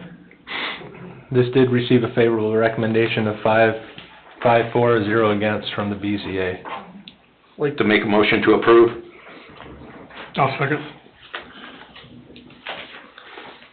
We have a motion by Mr. Teal, seconded by Mr. Becker, to approve this variance of use for Sikorovich. Any discussion? Not, roll call, please. Robert Carnahan? Yes. Julia Rivera? Yes. Chuck Becker? Yes. Mary John Dixon? Yes. Richard Field? Yes. Greg Parker? Yes. Nick Recupedo? Yes, motion carries 7-0. Thank you all. Thank you, Mr. Best. Yep, have a good night. Good night.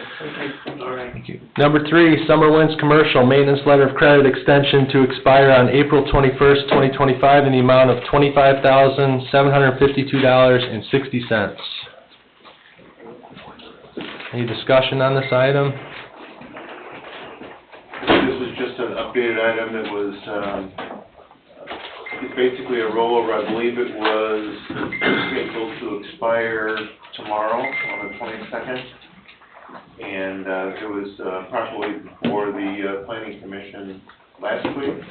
And at that time it was, we had the notice and the extension of the letter of credit in hand. So I'd think this is basically just a procedural piece, isn't it, David? It is. Very good. Thank you, Mr. Bungie. All right. There's no other discussion, is there a motion to approve this extension? So moved. Second. We have a motion by Mr. Teal, seconded by Mr. Carnahan to approve this maintenance letter credit extension for Summer Winds Commercial. Any discussion? Roll call, please. Robert Carnahan? Yes. Julie Rivera? Yes. Chuck Becker? Yes. Mary Jo Dixon? Yes. Richard Field? Yes. Greg Parker? Yes. Nick Recupido? Yes, motion carries 7-0. Thank you. Moving on to new business. Number 1, approval to advertise for town manager position. I guess I'll start first. Attorney Austin, you did get us a draft for the, where's it at on here? Town manager description. Okay. I think it should be combined. Yeah, we had the town manager description that you sent us, Right.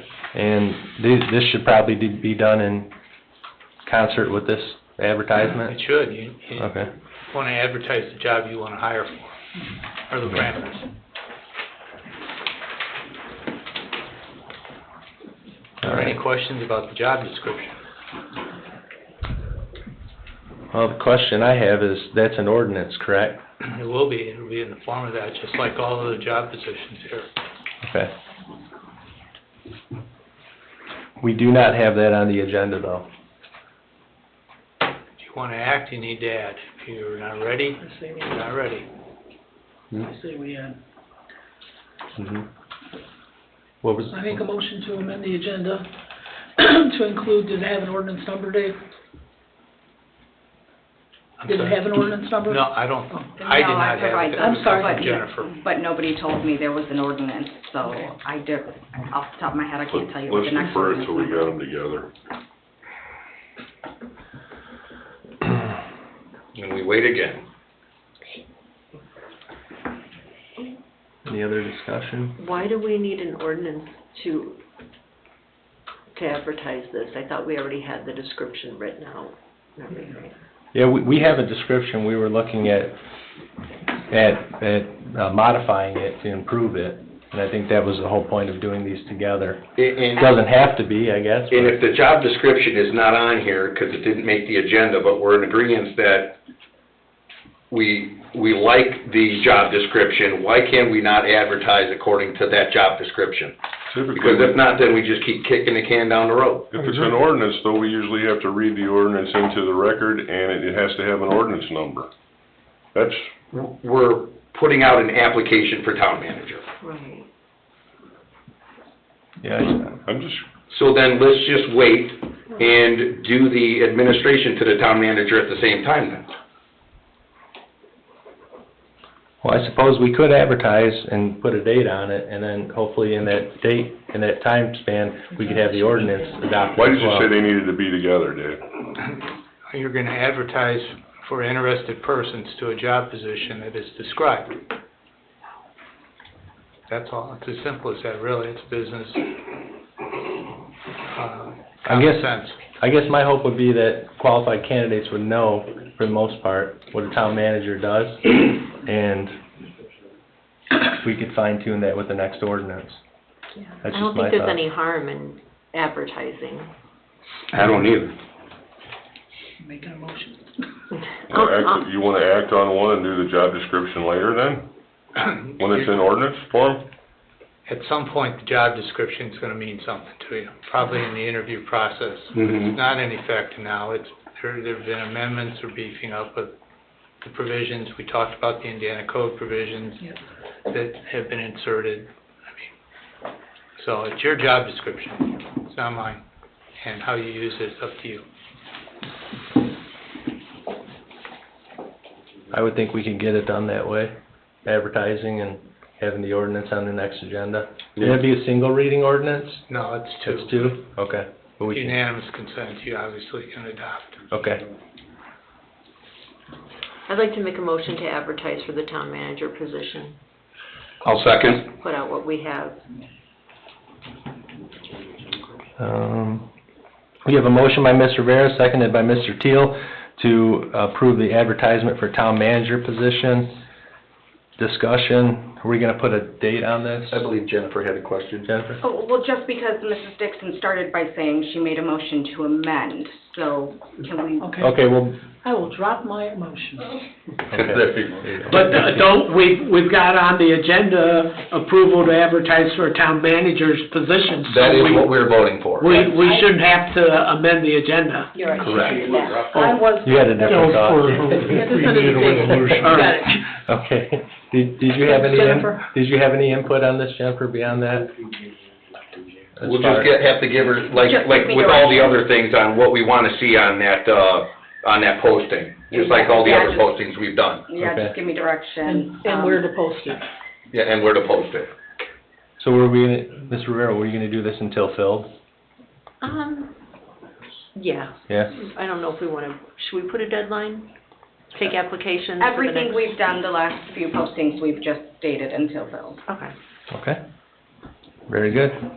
Any more discussion? If not, roll call, please. I'm sorry, who made the second? That would be Mr. Keel. Okay, sorry, Rich. Okay. Robert Carnahan. Yes. Julie Rivera. Yes. Chuck Becker. Yes. Mary Jo Dixon. Yes. Richard Thiel. Yes. Greg Parker. No. Nick Recupido. Yes, motion carries 6-1. Okay, moving on, number 2, year 2025 professional services agreement with Austin, Kuiper, and Jositis. Attorney Austin? The same contract as the last handful of years, no changes, Okay, same thing. very good. Do you mind if we include the discussion we had concerning that if there is an appeal with the safety board, that we would hire another attorney to represent the safety board? Absolutely, you would do that. You would do that whether you insert it or you don't insert it. It'd be an ethical responsibility on my part. Never had to happen, but it would be my responsibility.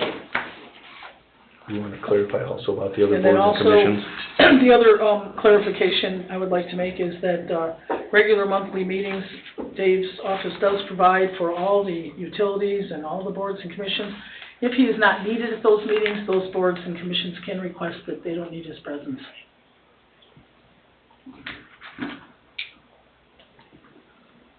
I didn't want it to seem that it's necessary, mandatory that he be at all meetings.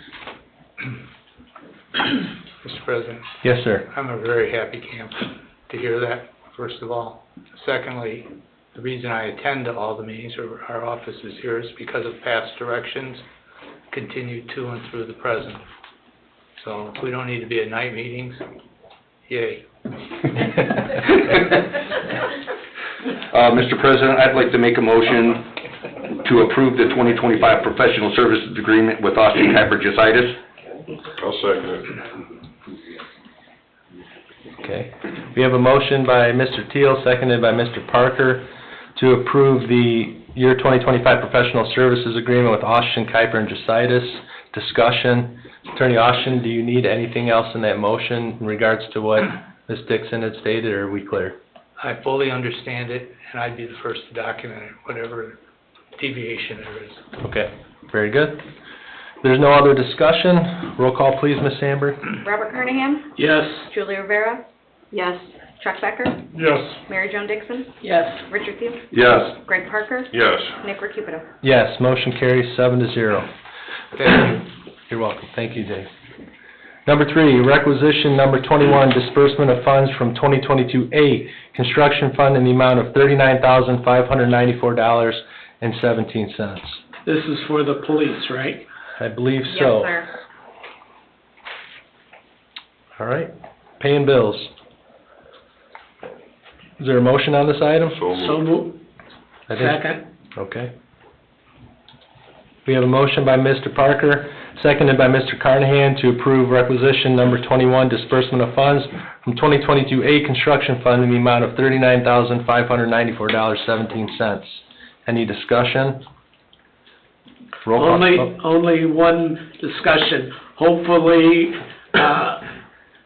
Chuck took a lot of pictures, and I guess Mary Jo took, things on the outside that need to be corrected, so we need to work on getting those items corrected. Yeah, I think there's a punch list that is still outstanding, correct? Yes. Okay, We're supposed to meet with them here soon on the punch list. Okay. I did send those pictures to. Could you share the Lance. punch list with the Lance. council, please? Once we get it, Okay, yeah. thank you. Okay. Chuck, And you shared those? I shared them with Lance. I'll reach out to the representatives from Veritas that I've been working with and see if we can get something, some kind of published or, accepted form by the next meeting. We're supposed to have a walkthrough to go through and, do another function. Yeah. Because we've done that, Final once. function, It was, yeah. what, October? Yeah. Did you get your photos or your list over to somebody, Mr. I will, Dixon? no, I talked to him on Friday on the Okay. And Mary Jo, did you get a tour of the place yet? No, Could you accommodate her, Jeff? Sure can. Thank you. I'll get home here. Okay. Thank you for the discussion. Seeing no more, call for roll call, please. Robert Carnahan? Yes. Julia Rivera? Yes. Chuck Becker? Yes. Mary Jo Dixon? Yes. Richard Field? Yes. Greg Parker? Yes. Nick Recupedo? Yes, motion carries 7-0. Number 4, requisition number 20, disbursement of funds from 2022B Construction Fund in the amount of $36,844.66. This is for the fire. It's for the fire. I'll second it. Motion made by Mr. Parker, seconded by Mr. Becker to approve. Any discussion? Roll call, please. Robert Carnahan? Yes. Julia Rivera? Yes. Chuck Becker? Yes. Mary Jo Dixon? Yes. Richard Field? Yes. Greg Parker? Yes. Nick Recupedo? Yes.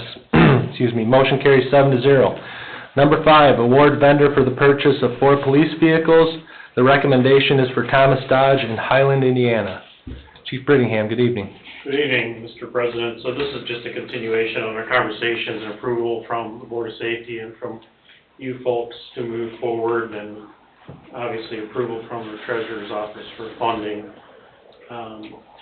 Just in short, the Dodge Durangos are the cheapest police SUV available on the market, with a pretty significant spread from the Ford Explorers. We've had no significant issues with the Dodge Durangos, and the issues we have had were covered under warranty. We have taken possession of all 4 2024 Durangos now. I picked up the last one last week. It's on the road. So with that being said, you see the quotes we got. Thomas Dodge has always been the vendor, if you will, of Dodge vehicles in Lake County, for the most part, including our vendor. They're very good with the business that they do, specifically with the paperwork transaction with the Treasurer's Office, including delivering vehicles all the way out to our outfitter if we would like them to do that. So with that being said, that's my choice as the vendor of the vehicles, as well as, going with the Dodge Durango for many reasons. First and foremost, and most obvious, is cost. If we can get approval, we can get these things ordered and not wait a whole year in 2026 to take possession of them, so. And that was a problem with James, right? There was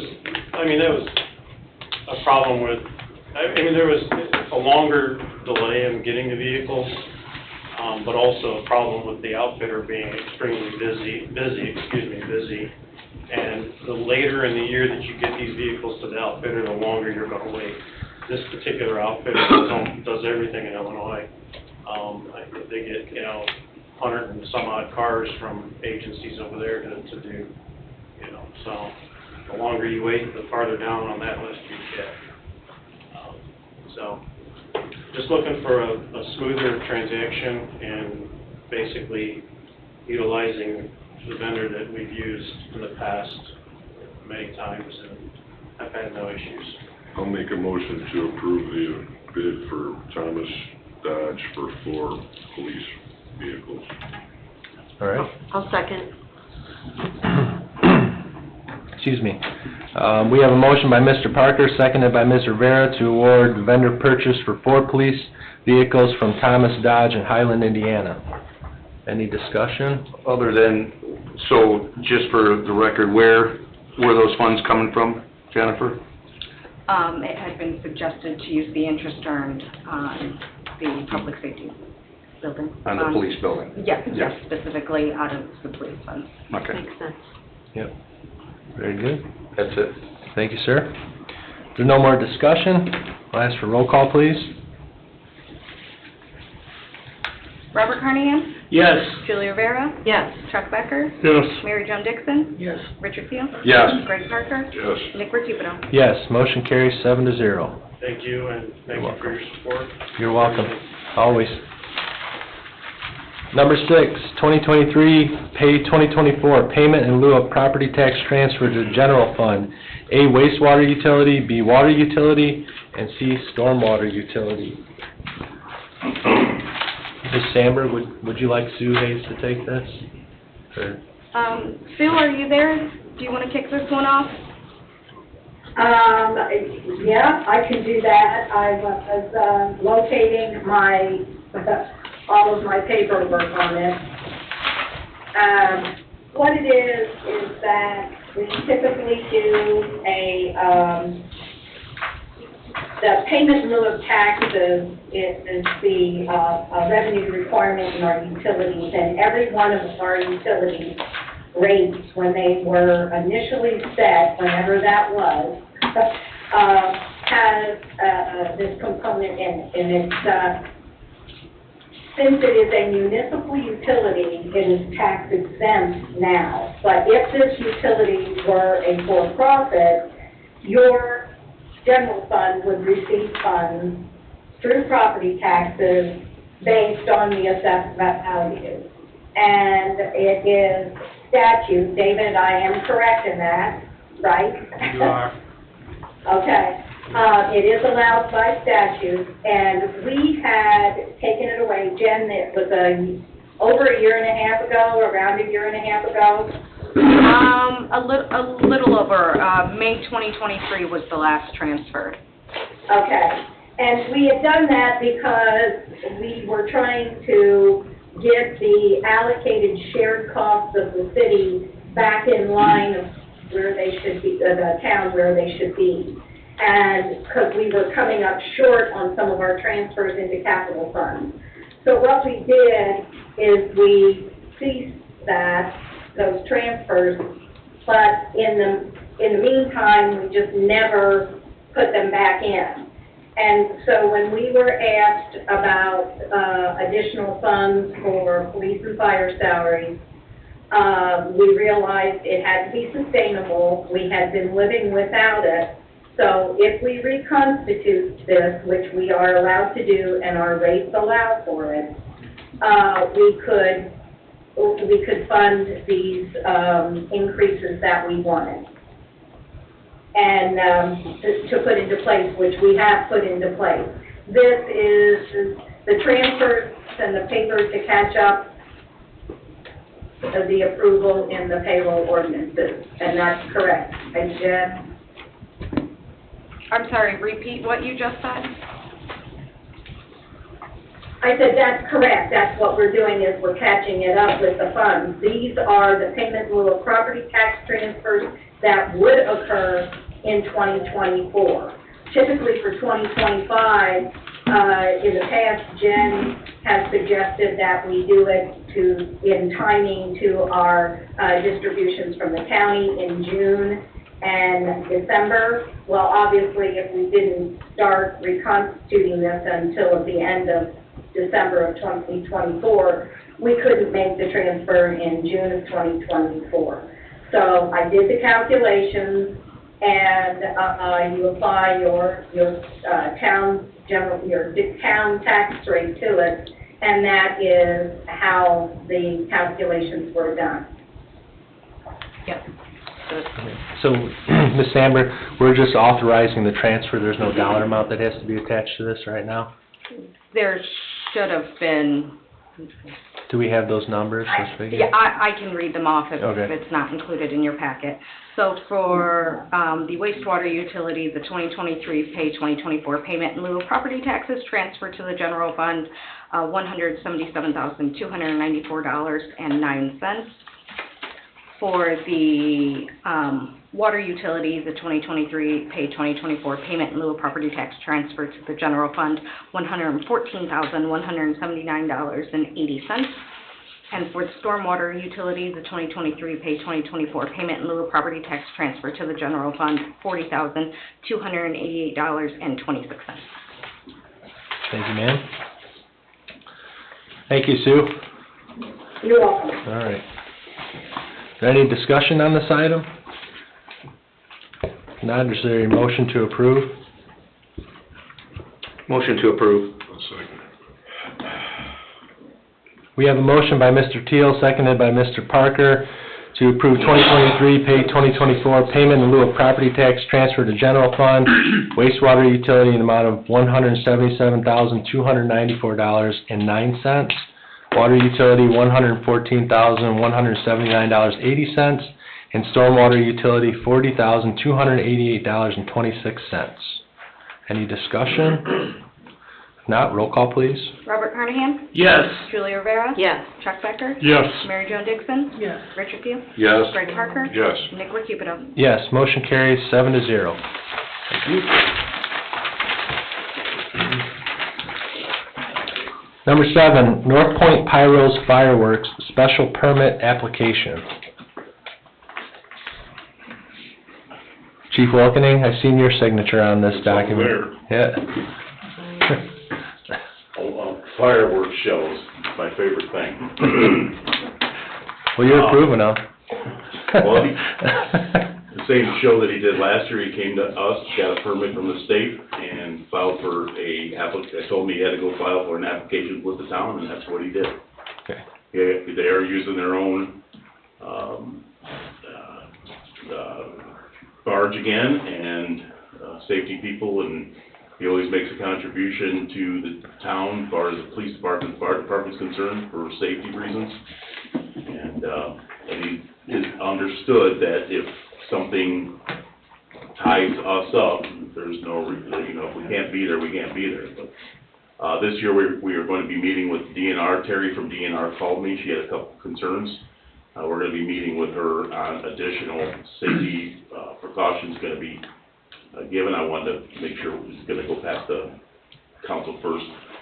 We're going to meet with her to discuss, she called me, I think yesterday. Does that mean there needs to be contingencies here? I mean, the permit is fine, I mean, as far as, it's been approved by the state, and I signed the permit. It's just that we want to finalize the, safety, backdrop for this event this year.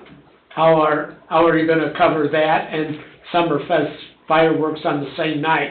Are you gonna be able to handle that? Well, it's in coincide, so when he's done, I know that, I didn't see the original permit. The original permit shows, or the permit from the town, he goes down there and gets that after.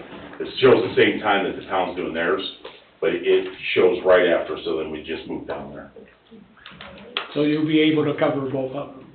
We will be able to, yeah. I'm not speaking on behalf of the police, but, Terry did say that the DNR would be out there as well, so. Is this similar to the arrangement from last year? Exactly the same. Yeah. And the year Okay. before. And the year before, yeah. Okay.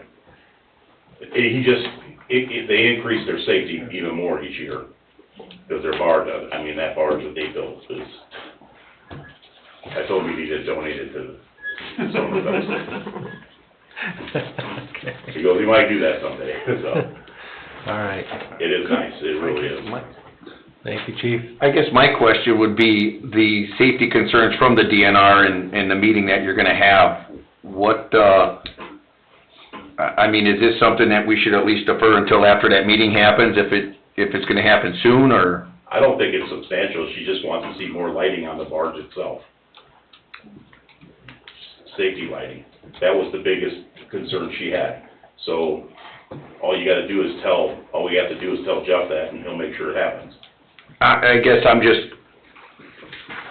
concerned of the fact that if there's no agreement and then it just gets, done anyway, if we approved it, said we're okay, but then something wasn't to DNR's or whatever's liking, and, how do we? She says she doesn't have any dog in that fight.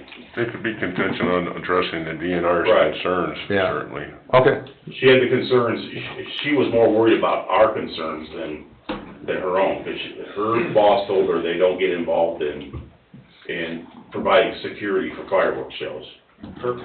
I just didn't know safety-wise on the state lake. Yeah. You know, that was for my question. Ms. Ray? That was it. The DNR, has a new code enforcement officer along with Terry now. I had the pleasure of meeting with them this summer. There are certain permits that when you are doing something on the lake, that you have to, event permits. So this may even be another step that they're starting to enforce for the lake. So if it pertains to traffic or, Yeah, you know, because we have these to have kind a of things. permit for the parade, the cardboard boat race, it's not Exactly. new, we've had to constantly have those permits. But he also did get a state permit, so the state has approved this project already. Okay. A fireworks permit, it's in your packet. Yeah, I I saw signed it. it, and. No, I and understand. He knew that he had to come here and get a event permit as well.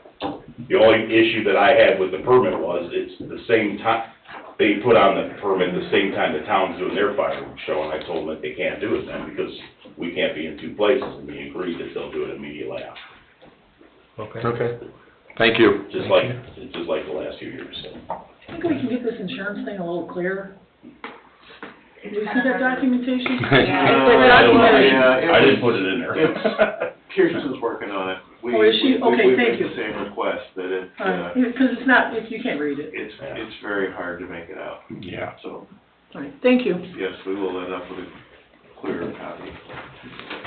We all set? Mm-hmm. All right, I'd be looking for a motion on this item. Make a motion to approve. I'll second.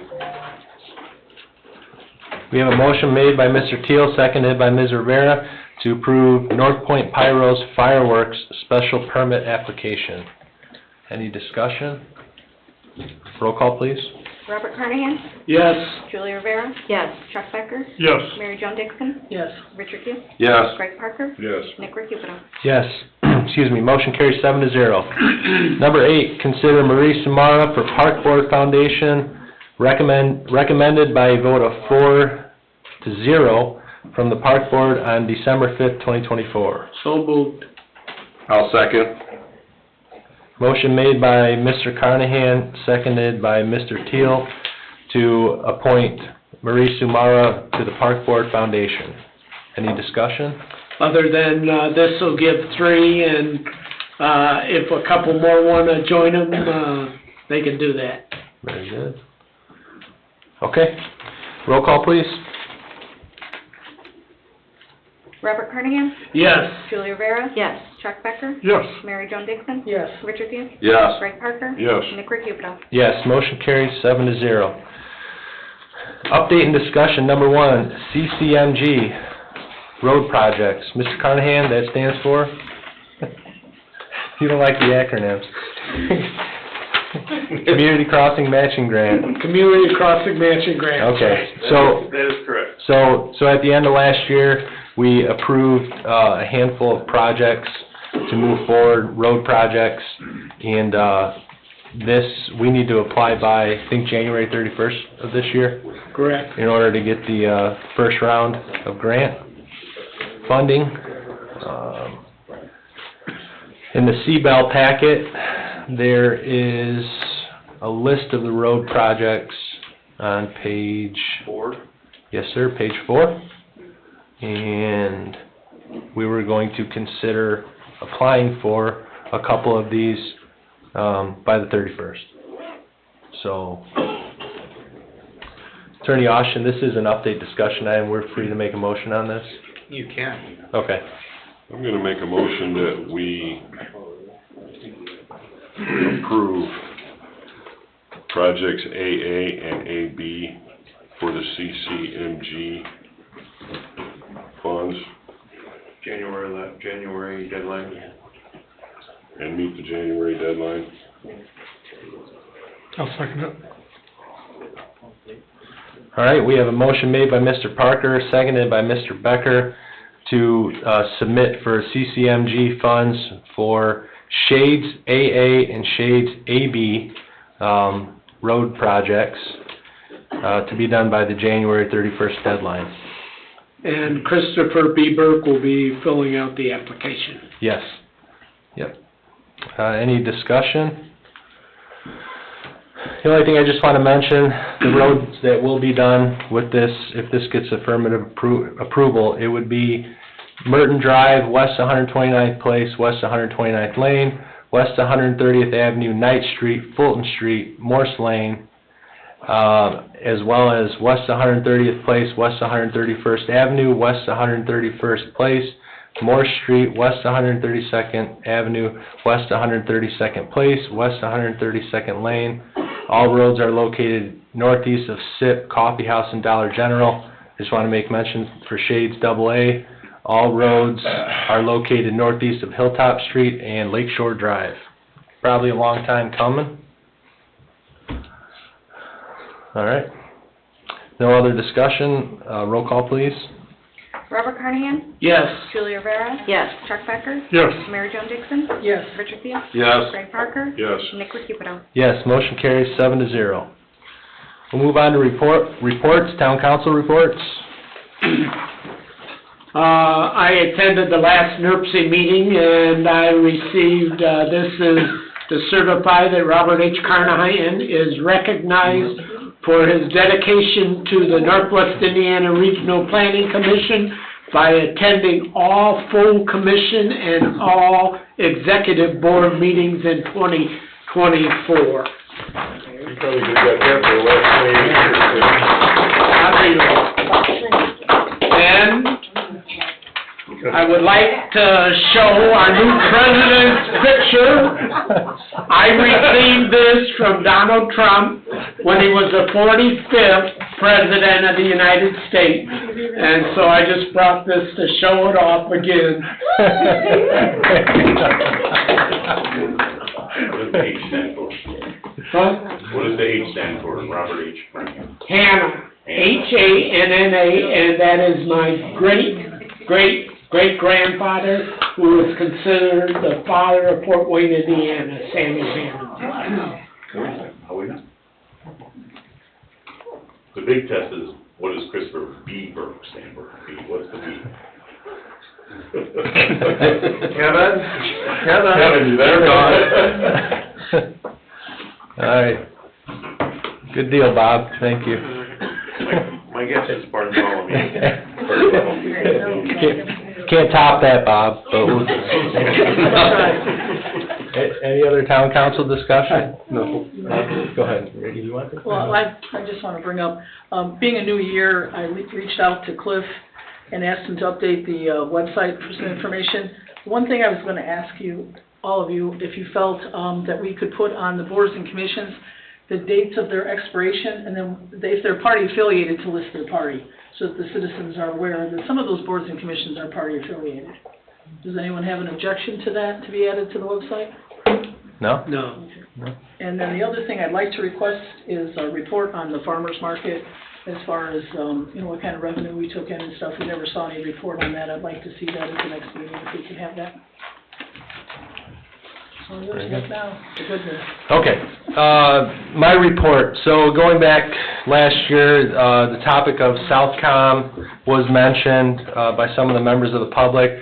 And myself, I was really naive to what was going on. We had an inspection over at the facilities in Cherville, met with all the individuals. I know, Ms. Rivera, you did a lot of homework on this since we met, got a lot of good information for us. And there's, just to be clear, there is no appetite to be leaving Southcom. I was really impressed with what was going on there. I never get any complaints from the quality of service we get there, and I was really impressed with what we saw there. Now, I will say, and I won't go into detail because I don't want to disparage anybody, but some of the stuff that's going on in Lake County Central, not too happy with. I wouldn't want to stick my neck out as a council member to make that decision to switch over to that dispatch center, and pretty much that's where I stand on it. And also, if we switched over, there would be a property tax that would be added on to our residents that we don't pay, being in Southcom. Yeah. Yeah. It's going to be more because, right now, they don't have enough people to man the thing, and they have now 12 call takers that are vending out from other parts of the country. Yeah, I hear traveling dispatchers. Yes, traveler dispatchers. And we have a fully staffed, dispatch center, I believe, in Sherrville. And I too, I don't want to disparage, the county center, I know people that work there, but some of this was public at county council meetings, just basically talking about their shortages, their staffing shortages, and how dire the situation is. So that, that is public record, and that was a big concern of ours. I believe in Sherrville, we have 11 dispatchers that are pretty solid. I've been there for a long time. Yeah, has been there for a long time. Not really much of a turnover rate over there. It's small. Maybe county is, too big to not fail in that. But again, don't want to disparage them because everybody's in the same boat with hiring for something as large as that. And there's a lot of skill needed for that. That explains the turnover. The pay isn't as good as Sherrville's getting paid, so that's another hurdle that they have over there. So with all due respect to them, we feel comfortable with what we have with Southcom. And I feel that it's safer for the residents by sticking with them. Yeah. So that is settled in my eyes. I just want to make that clear, especially to the fine folks up in Sherrville. Any other town council reports? If not, we'll move on to town attorney, Attorney Austin. I have no reports tonight. All right, thank you, sir. Clerk treasurer, Ms. Sandberg. Annual reporting season for my office. We have many reports that are due at the end of this month, end of February, so I am extremely busy now through, say, the first week of March. The 100R has already been filed. Lake County Solid Waste is mostly done. I'm just waiting on a little bit of information from Public Works, and then hopefully I can get Lake County Solid Waste annual report submitted before the end of this week. We'll have to do a final annual report for the SLFRF funds. We have some COPS grants we got to finish out. I've got an NDOT quarterly update for that East Side Sidewalk project that has to be done before the end of this month. So, yeah, just lots of reporting to get done. Very good. Thank you. Thank you for the update. We'll move on to town manager, Mr. Bungie. I don't really have anything from the Christopher B. Burke monthly report. Pretty much everything that was brought up in the report was discussed. A lot of it was covered at the utility meeting, so I don't see a reason to reiterate on a lot of that. One thing that we did in session before we open this up to the folks is we do have 3 potential funding programs that we're going to, that we have applications in, and we were simply just asked to prioritize those if we could. And we gotta send that to NERC, And then Northwest Indiana Regional Planning. that will be forwarded on to NERC. And I guess the only other thing I have is Tim Brown, former town manager of Cedar Lake, who now works with Lake County Economic Development. Sent us off a memo a couple weeks ago that in alternating years, the Lake County Economic Development Commission chooses funding for, I think it's every community in Indiana besides the large ones like Hammond, Gary, and East Chicago. And then that goes into a pool of money, and they distribute that every other year to the remaining, I think, 16 communities. And Community block grant money, and Lake County is one of the only ones that gets the money directed to them. The rest of the county has to apply for funds. And in that notice, we're going to have for allotment for fiscal year 2025. $76,245. We used our last procurement of that money to update the sidewalks and the ADA ramps in the Lindsway subdivision. And we need to come up with a plan on where we want to spend the $76,000. Do we want to do it again in a similar kind of sidewalk improvement, ADA ramp, which has been done, that's kind of been the consistency that runs from payout to payout, so we need to get busy in the next couple of months. We need to come up with a project source that we want to put this money towards. Mary Jo? I spoke to Tim today because I happened to be up at the county. He suggested not only to look at the cutouts for the handicap, but also the sidewalks themselves.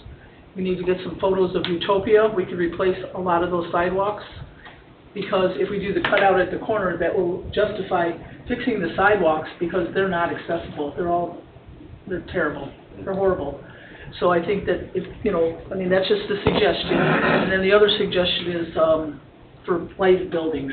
That's also another, those are very easy, acceptable, ideas. So that's I'm just sharing it. I think we need to all put our mind to it. If we're going to cut out any more curbs, we have to make sure they're cut out and they can actually use the sidewalk. The ones in Utopia are just horrible. Ivy Street, unbelievable. Those are just some suggestions. So maybe the streets committee should plan on getting together here again in the next 45 or 60 days, and we'll put together we'll prioritize our own list and then get it on to them and get it to our engineers and see which is going to be the most feasible and what works best for the money we have to spend. Okay, so the roads, they do sidewalks too, the road people?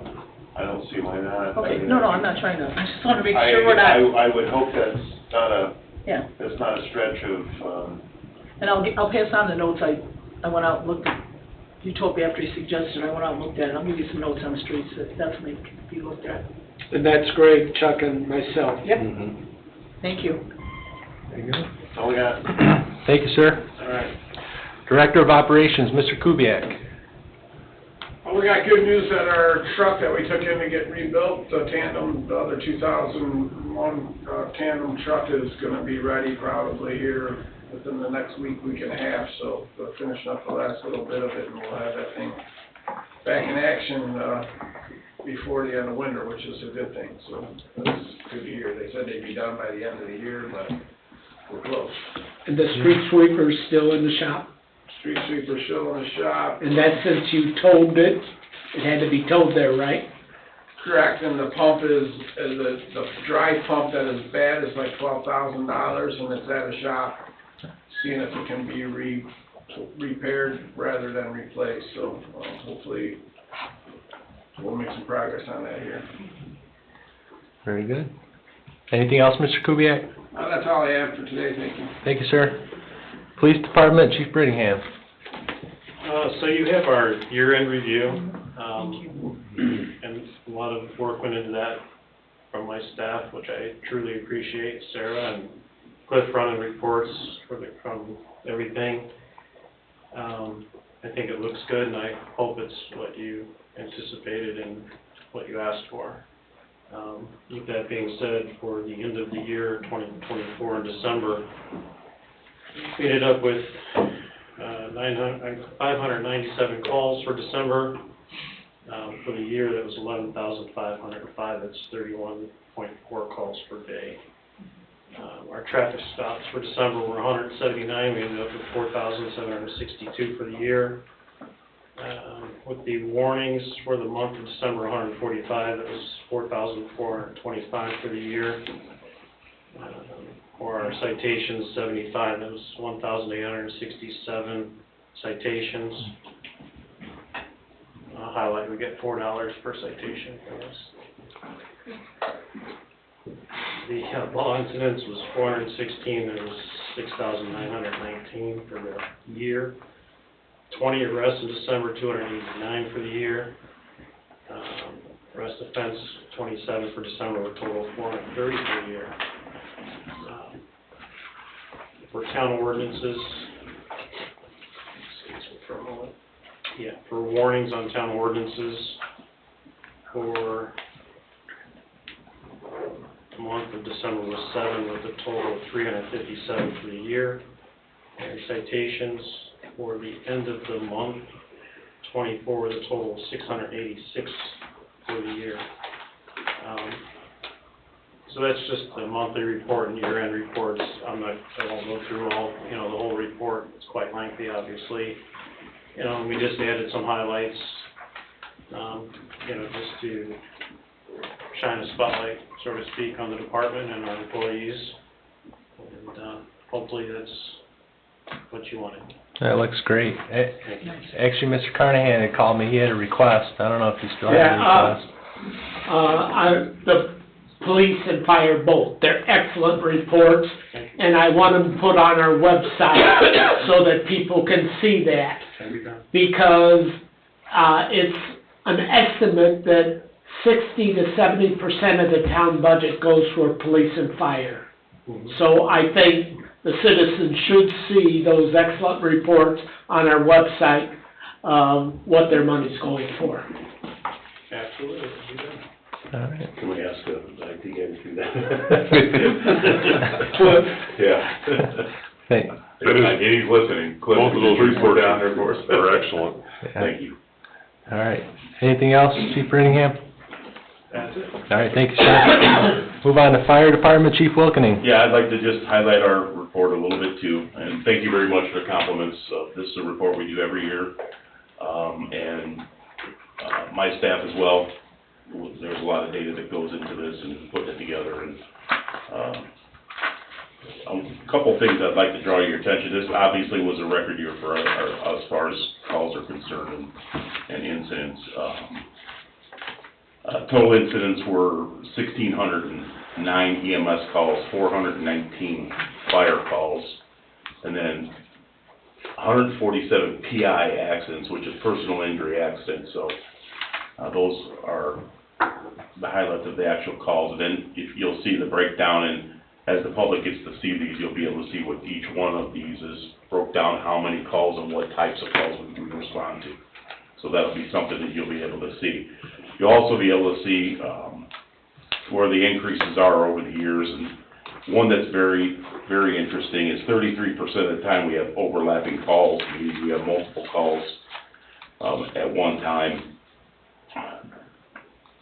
And you can see the growth since 2020, we had 1,500 calls, and as of 2024, we're at 2,100 and almost 2,200 calls. So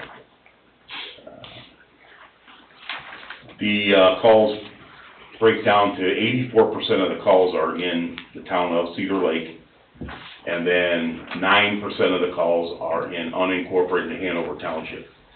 And that number is in there as well. This year we gave up a part of Hanover Township that did cause a lot of calls for us to St. John, because St. John was closer. The township trustee in his office did the responsible thing and contracted to a closer fire department for services. So that was a very good move on their part.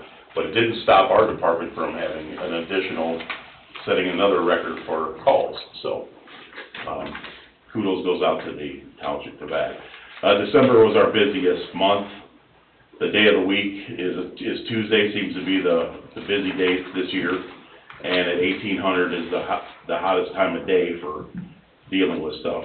Donation and grants, I'd like to just touch on this for a second. We did receive a donation from Mr. Hoopenthall's estate for $500,000, which we promptly used on self-contained breathing apparatus. This year we received a grant for $5,000 for the purchase of carbon monoxide detectors, smoke detectors, and fire education materials, of which we are going to also talk to the trustee about making the smoke detectors available and the CO detectors available to the unincorporated Hanover Township people that we service as well, not just the people in Cedar Lake. And we will, if we have the time and the staffing for those that cannot install them, we'll go out and install them for you. So like the Firefighters Association donated the inflatable, highly debatable fire rescue house for education purposes. We finally got that totally nailed down to what we need to be nailed down. Resident Mr. Bianchi donated $10,000 for the firefighters local for an ATV, which we have purchased. It's just not taken delivery yet. EMS billing this year was another record year. We brought in $474,078.65 in EMS billing. Great. I'm sorry. Yes, I'm sorry. So it's a 1.5% increase from last year. That does not include any billing for lift assist. And that is something I want to ask the council. We did have interest in that last, but you didn't give me definite direction on what you guys would want me to do for lift assist. So please, if you are still considering that, I would like to get solid direction from the council to move forward with that as well, if that's what you want. I know there was discussion, but it was never a vote, or it was never somebody telling me just start doing it. Okay? Yeah, I think we still need to work on that. You know, we had other stuff going on with the, Sally ordinance, everything else, and, no problem. it's still on the radar. What did you, if I recall, it was 200 some odd calls for lift assist last year? Yeah, we had 3 of them actually today. So, Yeah. It's not a big deal, Chief. I just think that number came up on the top of my head. Lift assist, 234. 234. And I think 2 people did 200 of them, so. Yeah, We have a couple that call all the time, but. Okay. They're also in a very bad way, at their home, and, we're there to help them, so.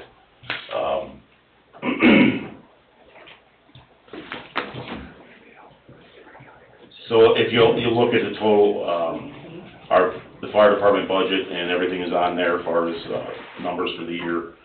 The fire department contract with Hanover Township's included in that, so you can see that in the summary at the bottom. So, also, I had somebody question me on where the data comes from for the fire department and even the police department's actual information that we put together as far as statistics, and it comes through the Spillman system, and Cliff every month to make sure that it's sent to us as far as the statistics are concerned, and those statistics are from the Spillman system, which is used by other departments in the town.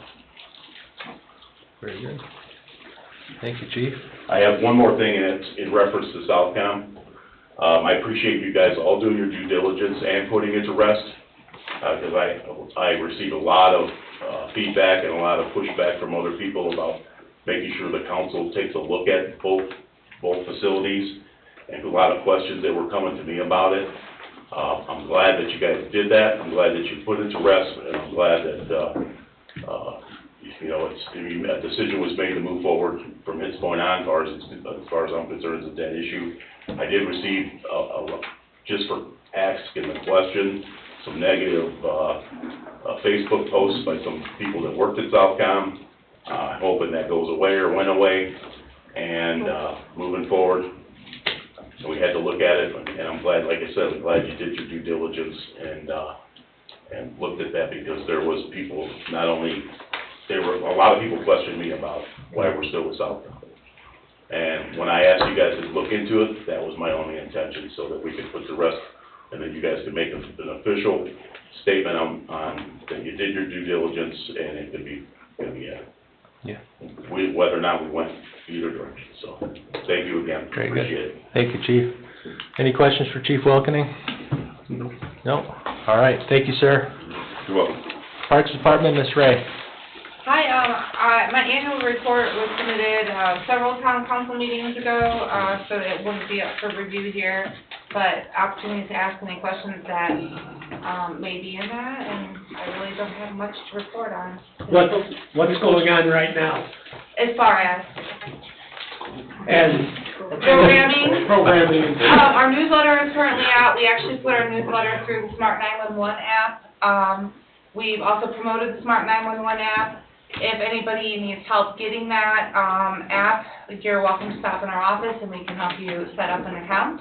At our next senior event, we're going to bring our laptops and help the seniors set those up as well. And Smart 911 is a link on our website, and you can sign up for all different types of alerts, and community events are one of them. So we've started using it as a way to promote park events and programs, and throw our newsletter out there for the community. Is your, one, I also sent you an art grant application from Northwest Indiana Regional Planning, and I understand you're done something with that? So I received an email from Councilman Carnahan just this afternoon from NERC with information on an arts grant. And NERC, Northwest Indiana Regional Planning. Sorry, acronyms. And I put that in forward motion. It's a grant for the arts, and I put that in forward motion with Lakeside Artist Guild, who we partner with to bring events and the arts to the park system. And so that email went off very shortly after I received yours, so hopefully we'll help them get some more exposure and opportunity to fund the Artist Guild. They're always looking for sponsorships, so that would be a really nice way to offset, and I think the grant was a $4,000 grant if they That's were the awarded it. maximum, yes. Yep, Thank you. of course. your annual report, is it on your website, on the website or not? We have not posted it on our website, and we can add that in addition to the very detailed police and fire report. Thank If you'd you. like to see that. Yes, We'll get it that would up be there. great for the citizens. Do you want it in the same home space, or would you like it just on the Parks Department? Maybe on the parks, I mean, I just think it's, I agree with Bob, it's nice for the citizens to see what's going on. Absolutely. Okay. Great year, let's share it. All right, thank you, Ms. Ray. You're welcome, thank you. Moving on to written communication, we have the Building Department report as well as the Christopher B. Burke report. They're both in the packets for the public to see. I think that's pretty self-explanatory. Oh, just, real quick, you don't have a spot for our new planning director to give a report. I don't know if you wanted to. Oh, are you, okay, well, good point. It's not under reports, but in the future. Okay, you wanna get ready for a report next time, Mr. Conley? I didn't even know I was gonna be attending these meetings, but Well, that's okay. we won't put you on the spot right now. All right. Okay, we'll move on to public comment for the town council. Open the floor to public comment.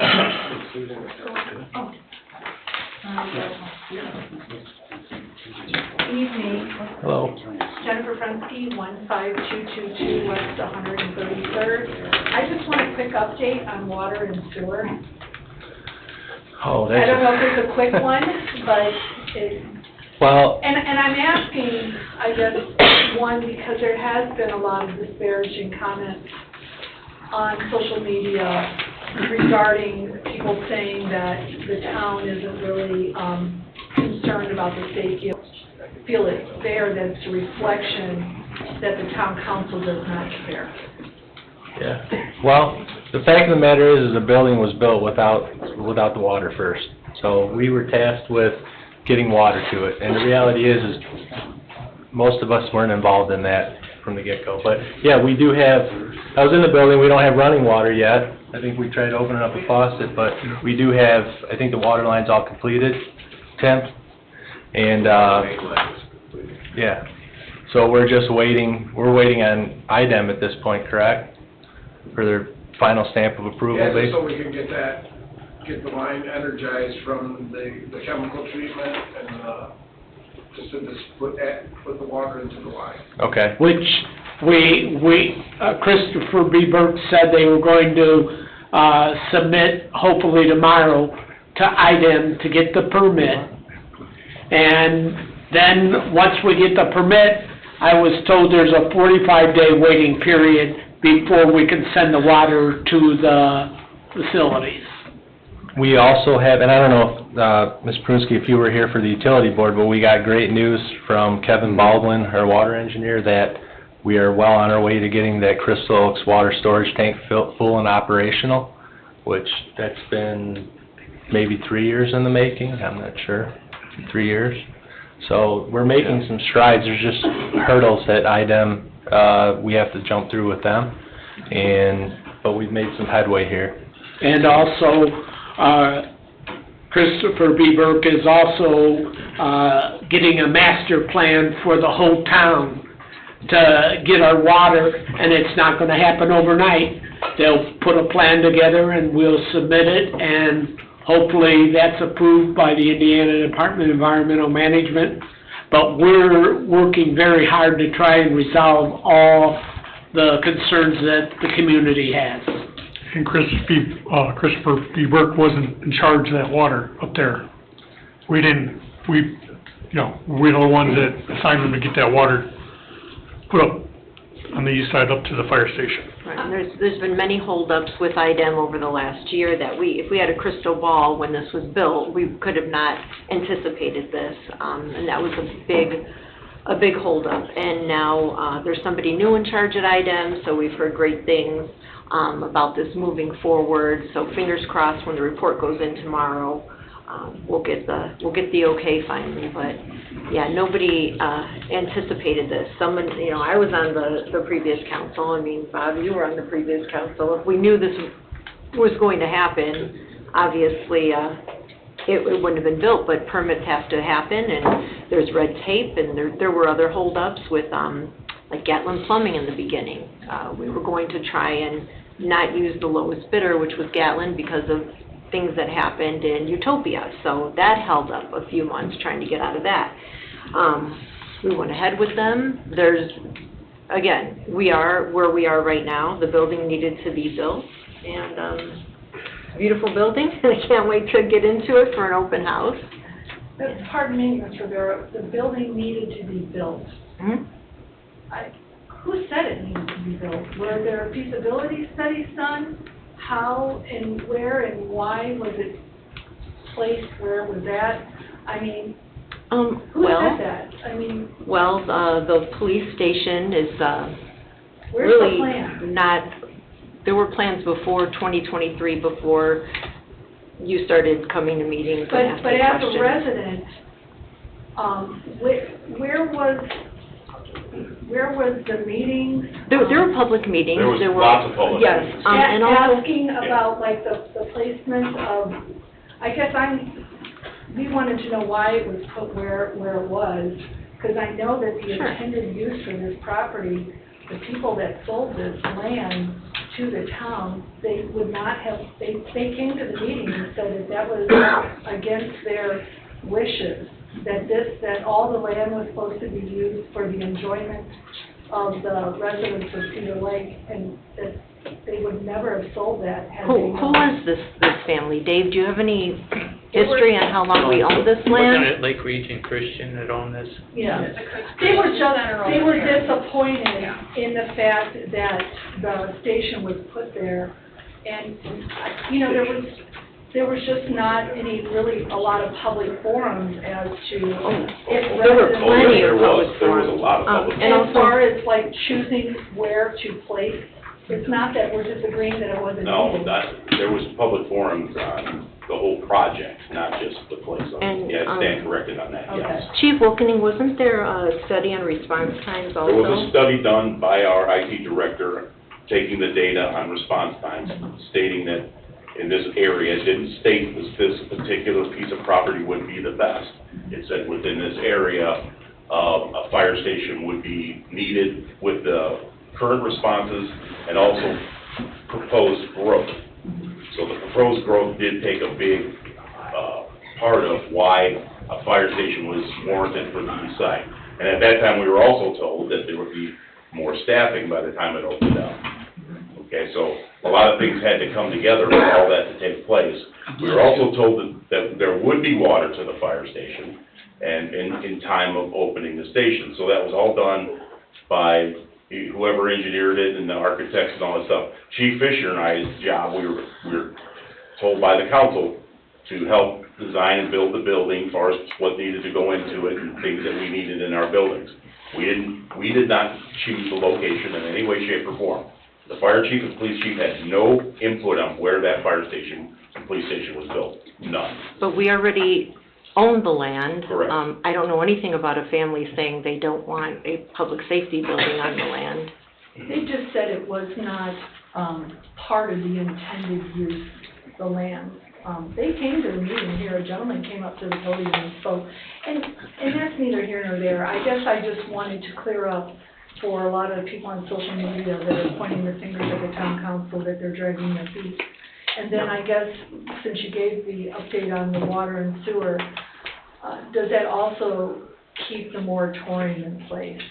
It does, yeah, and as far as builders and, yeah, so where we're at on water is, and I had a phone call with Don Oliphant recently over the past 24 hours, where do we go from here? So we've identified a problem, actually, IDEM identified it for us in August. We kinda already knew that what was going on, but once this water utility master plan is complete, then his firm can get us together a proposal with a list of action steps.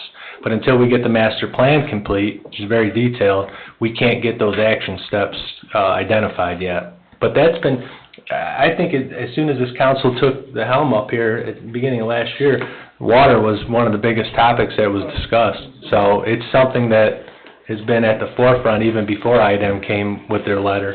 And it's just going to take, a little time to get this done right. As far as sewer goes, Ms. Dixon and Mr. Teal can attest to the fact that our relationship with Town of Lowell in regards to the wastewater treatment plant is lacking, and we've been left in the dark really bad on that. So is there legal action that can be taken? I mean, aren't they in breach of some sort of an agreement that we have? Of course they're in breach. Yeah. I mean, what's the next? Of course there's an action. What's the next step? I mean, do we just agree that they're in breach and we keep waiting for them to not give us the information that as a town we need? I mean, we write them a check every month, don't we?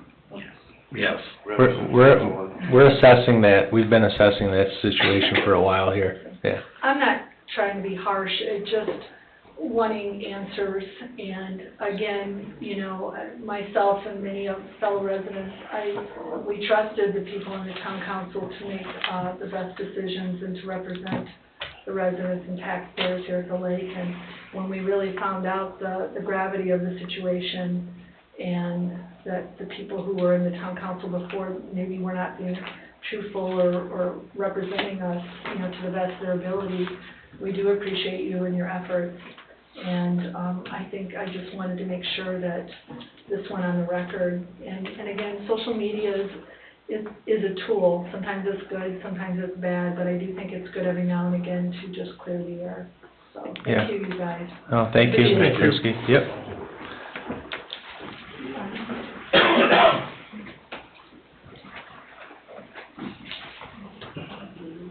Charlie Quartercracks, 9505 West 137th Avenue.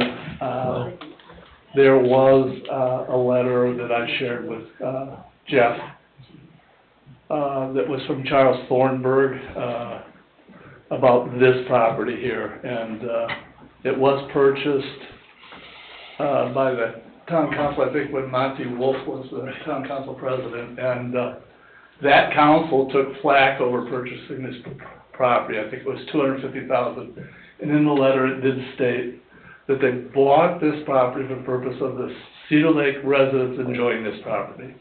So how everything else happened after that, I don't know, but there is a letter that's documented that that's why this property was purchased. So it does exist. That was the original intent. Pardon? 1979. Yes. Yeah. So I have a copy of it. Some of us were there.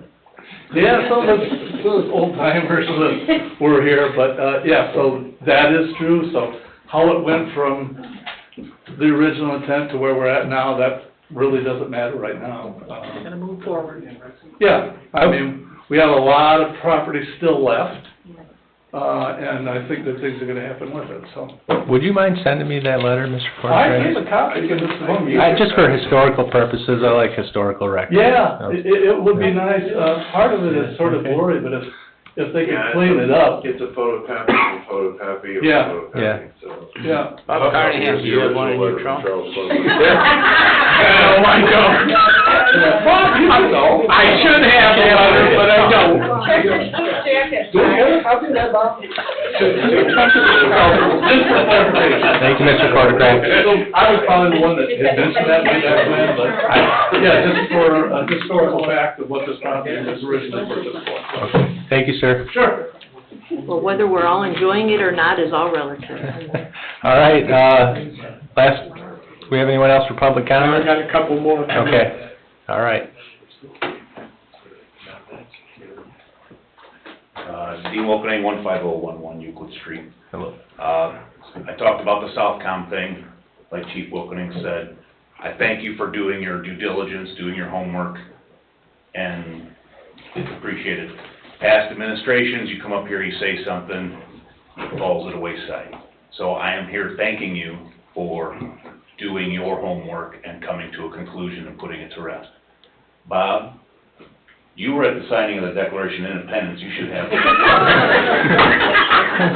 wasn't there. No. Thank you. I signed the Declaration of Independence on a thing in the museum. No, I know things got a little contentious at times when we were discussing, but I'm thankful for being pushed to learn.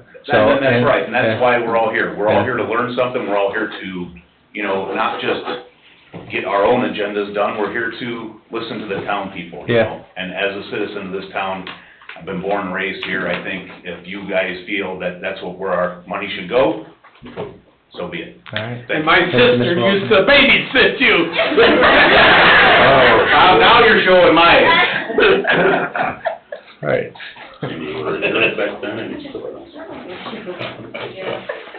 Jerry Conner, 1030 Paramount She Way. tells me all about it. I also want to thank you, I was going to bring that up and ask for an update. Yes, sir. Because I know we talked about it, and I was pretty vocal with many of you about it and stuff, so, but I do appreciate it. You're welcome. Thank you. Yep, thank you. Hey, Brandon Miller, 6224 West 106. I'm just looking for an update on, last October, there was a mention of an investigation with IDEM and previous council. Did you guys get anything resolved with that? There's nothing been resolved. Did we task the attorney with anything on that? I wasn't at that meeting, but I listened to it. It's some sort of investigation, Dave, that you were looking into. I was just looking at various documents and information. Nothing direct. If I remember, you're compiling papers to send off to IDEM? If warranted, yes. Okay. So nothing came of it yet? Now, Mr. Miller, I will say we did send a formal response to IDEM. Okay. I don't know if you're referring to that as well, but we did get that sent off to response that they requested, that we sent off from the council. Cool. Just kind of acknowledging that they sent us a letter and where we were at on this process. Gotcha. Thank you. Thank you, sir. All right, last call for public comment. Was Bob coming up? No? They're just stretching, Mr. Grosset? Okay, all right. My name's Camille Shoup, 3811 West 111th Avenue, Crown Point. I am Angie's neighbor, and I believe her last name is Michaelich. Okay. And I have written the BZA, the town council, I think it was prior to the, on January 7th. And there's quite a bit going on here. And how to start or where to start, but I know Mary Jo Dixon, I know you were on one of my emails. I asked you guys to look at the 7-minute and 24-minute mark of a letter from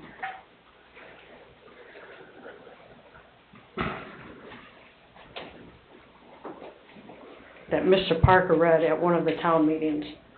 And then at the 1 hour and 14-minute mark and 1 hour and 18-minute mark after the meeting, where Angie comes up for public comment about a red tag on a fence at 12816 Lee Court. Now,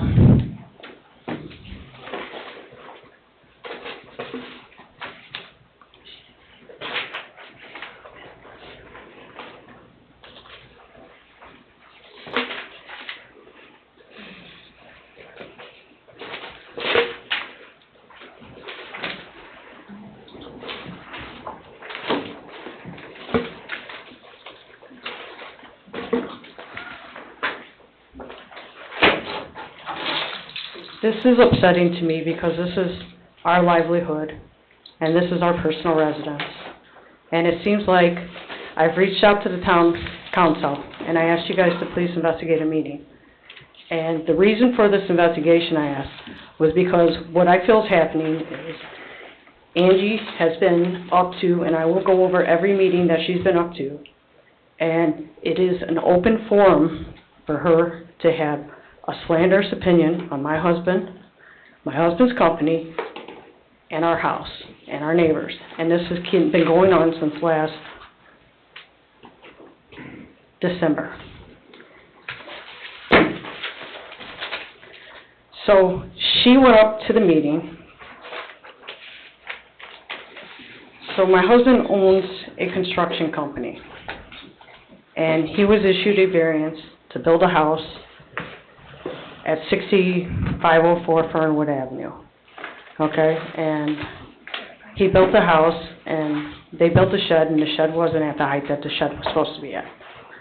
And Angie came up, we went in, he reapplied for a variance. On 12/12/24, there was a BZA meeting for the variance. The variance was approved at that meeting, and he was fined $1,000. Angie came up, she remonstrated at the meeting. And now let me get some of my dates so everybody understands what I'm talking about here. At the 12/17 Town Council meeting, Mr. Parker read a letter from Angie that was about 20 minutes long. Angie threatened to have judicial review of this, okay? The town's attorney, Mr. Austin, I believe, stated that the Plan Commission had the right to send this back to the BZA for a review based on Lee Cole PUD subdivision. And I sent you guys the videos, and I asked you to please watch this. Now, what Lee Cole was established in 2006. It's 2025. I don't understand why we're taking this to this point that you're going to have jurisdiction over this to go to this. Okay, the two subjects, and I said this is an illegal meeting. And then I also reached out and I said, hey, this is an illegal meeting, and I have the email, and nobody wants to respond to my email. I emailed you, Mr. Theo, I emailed you, Mary Jo Dixon, and I talked to you briefly, and you said, I got to be careful about what I say, Mr. Cochran. And with all due respect, I appreciate everything that you guys do. We're working people too, just like you are. So you guys come up here and you guys do your job. We have jobs at home every day. So to come here and spend time at every meeting, it's just not on the agenda for us. Okay? So I asked you, this is an illegal BZA appeals meeting. I wanted some help. Okay? So now I have to hire an attorney to come in here to represent us for an illegal meeting that it's a BZA appeal meeting. Your meeting says it has to have notification in the newspaper. It needs to have mail-outs, just like any other BZA. None of that was done. Nobody says, oh, are legals in order at the time? No. They just let her go, now back up to the podium, and read another 20-minute letter, just putting down my husband. For what? And then to say the BZA is going to say, no, we're going to stick with what we had. Okay, at what point is this going to stop? Okay, because we're going to walk in here, and she's going to come in, and she comes in the next day and says, the fence is on the wrong property. And you guys actually have the audacity to say, go out, issue them a red tag for a fence that's been there for 9 years. When is this going to stop? So here's what I'm going to start with. It's the very beginning. I am the manager for 12819 Klein Avenue. This is the property that is behind Angie's house. This is what has started this entire thing. On 4/19/23, Angie showed up to a Plan Commission meeting, and she was curious about what was going on behind the Klein Avenue lot. Okay? I called Public Works. I asked, where's the sewer line at? We're going to try to develop this property. Okay? I walked out there. She comes in, and she talks to you guys at this meeting, just wanting to know.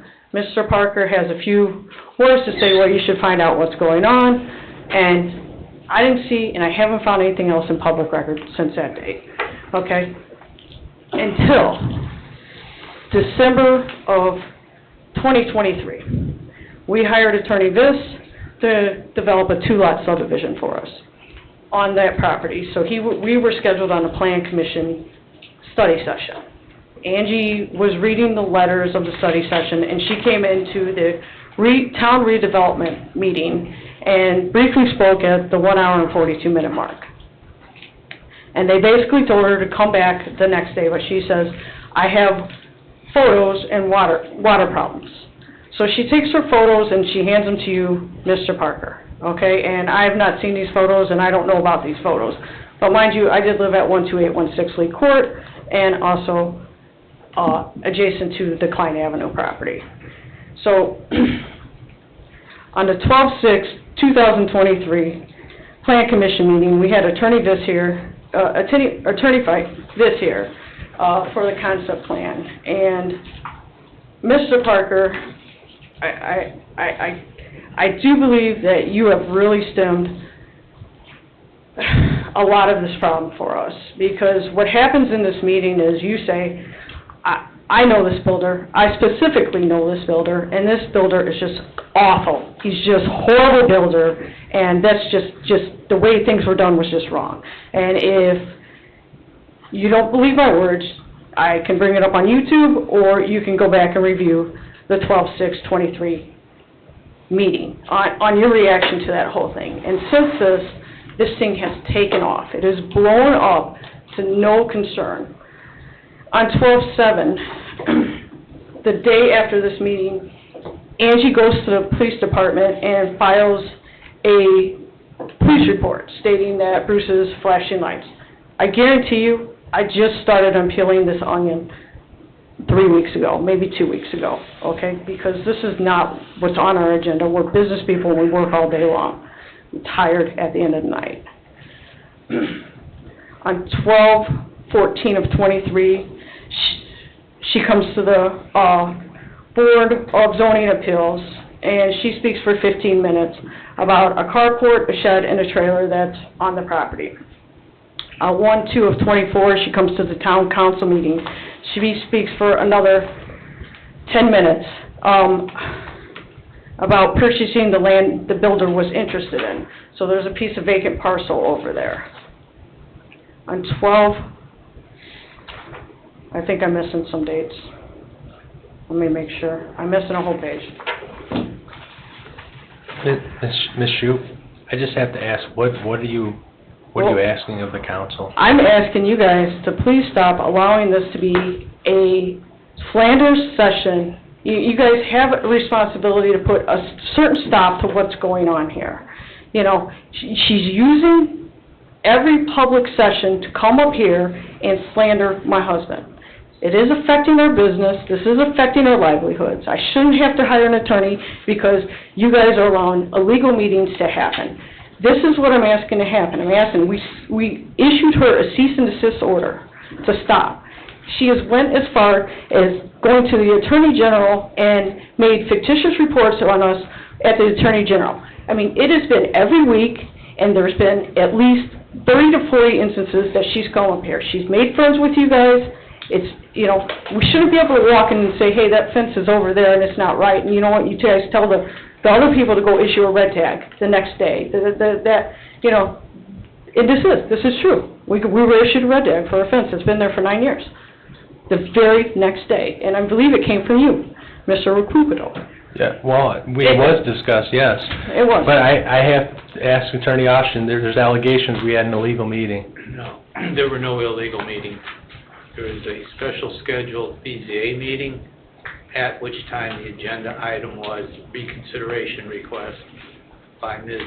Michael-Ichek concerning the variance that was approved for Mr. Young. Mr. Recupero, I disagree with what he's saying, because when you look at your agenda, it says BZA appeals. Underneath your BZA appeals, it says that you had to send out certified mailings and have a newspaper advertisement. So I am going to disagree with what he's saying. She can, but she's wrong. Okay. I'm not the judge nor the jury. I'll let you be the judge and the jury, but your agenda says BZA appeals meeting. I didn't put it up there. You did, and I notified you people prior to the meeting, please help. And I'm not getting any help. As far as I know, we followed the process for judicial review, what we had to do to have a meeting, within the time constraints that we had to have it. And Mr. Parker, with all due respect, when you look at judicial review, it says something about, something illegal had to happen in that meeting. Okay? And nothing illegal happened at the 12/12/24 BZA meeting. She came up there, she remonstrated, and then she left. There was 40 minutes of discussion as to what was going to happen to my husband. There was 40 minutes. I mean, that's a long time. And then what was illegal that had happened that would justify a judicial review? Okay, it says. Someone made a request for judicial review.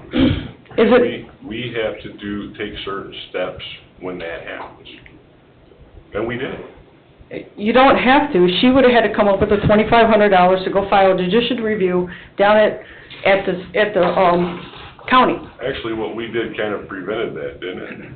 Correct. Yes, and the BZA voted unanimously to not reconsider the request. And the time period has now elapsed for judicial review to take place. It took its course. It cost me $1,500 to hire an attorney to come in to say you're having an illegal meeting. This is affecting my bottom dollar. This is business. I shouldn't have to hire this if you're having an attorney. Mrs. Shoup? Yes. We didn't have as far as I know, we didn't have an illegal meeting, and we followed the guidelines for a threat of judicial review. Okay. Which is what we had to do. You all have computers in front of you, correct? And if you look at the agenda for the January 8th meeting, it says BZA Appeals. That's what BZA That's the name of the board. Is Board of Zoning Appeals. Meeting. It was a meeting. It was a pro forma agenda format.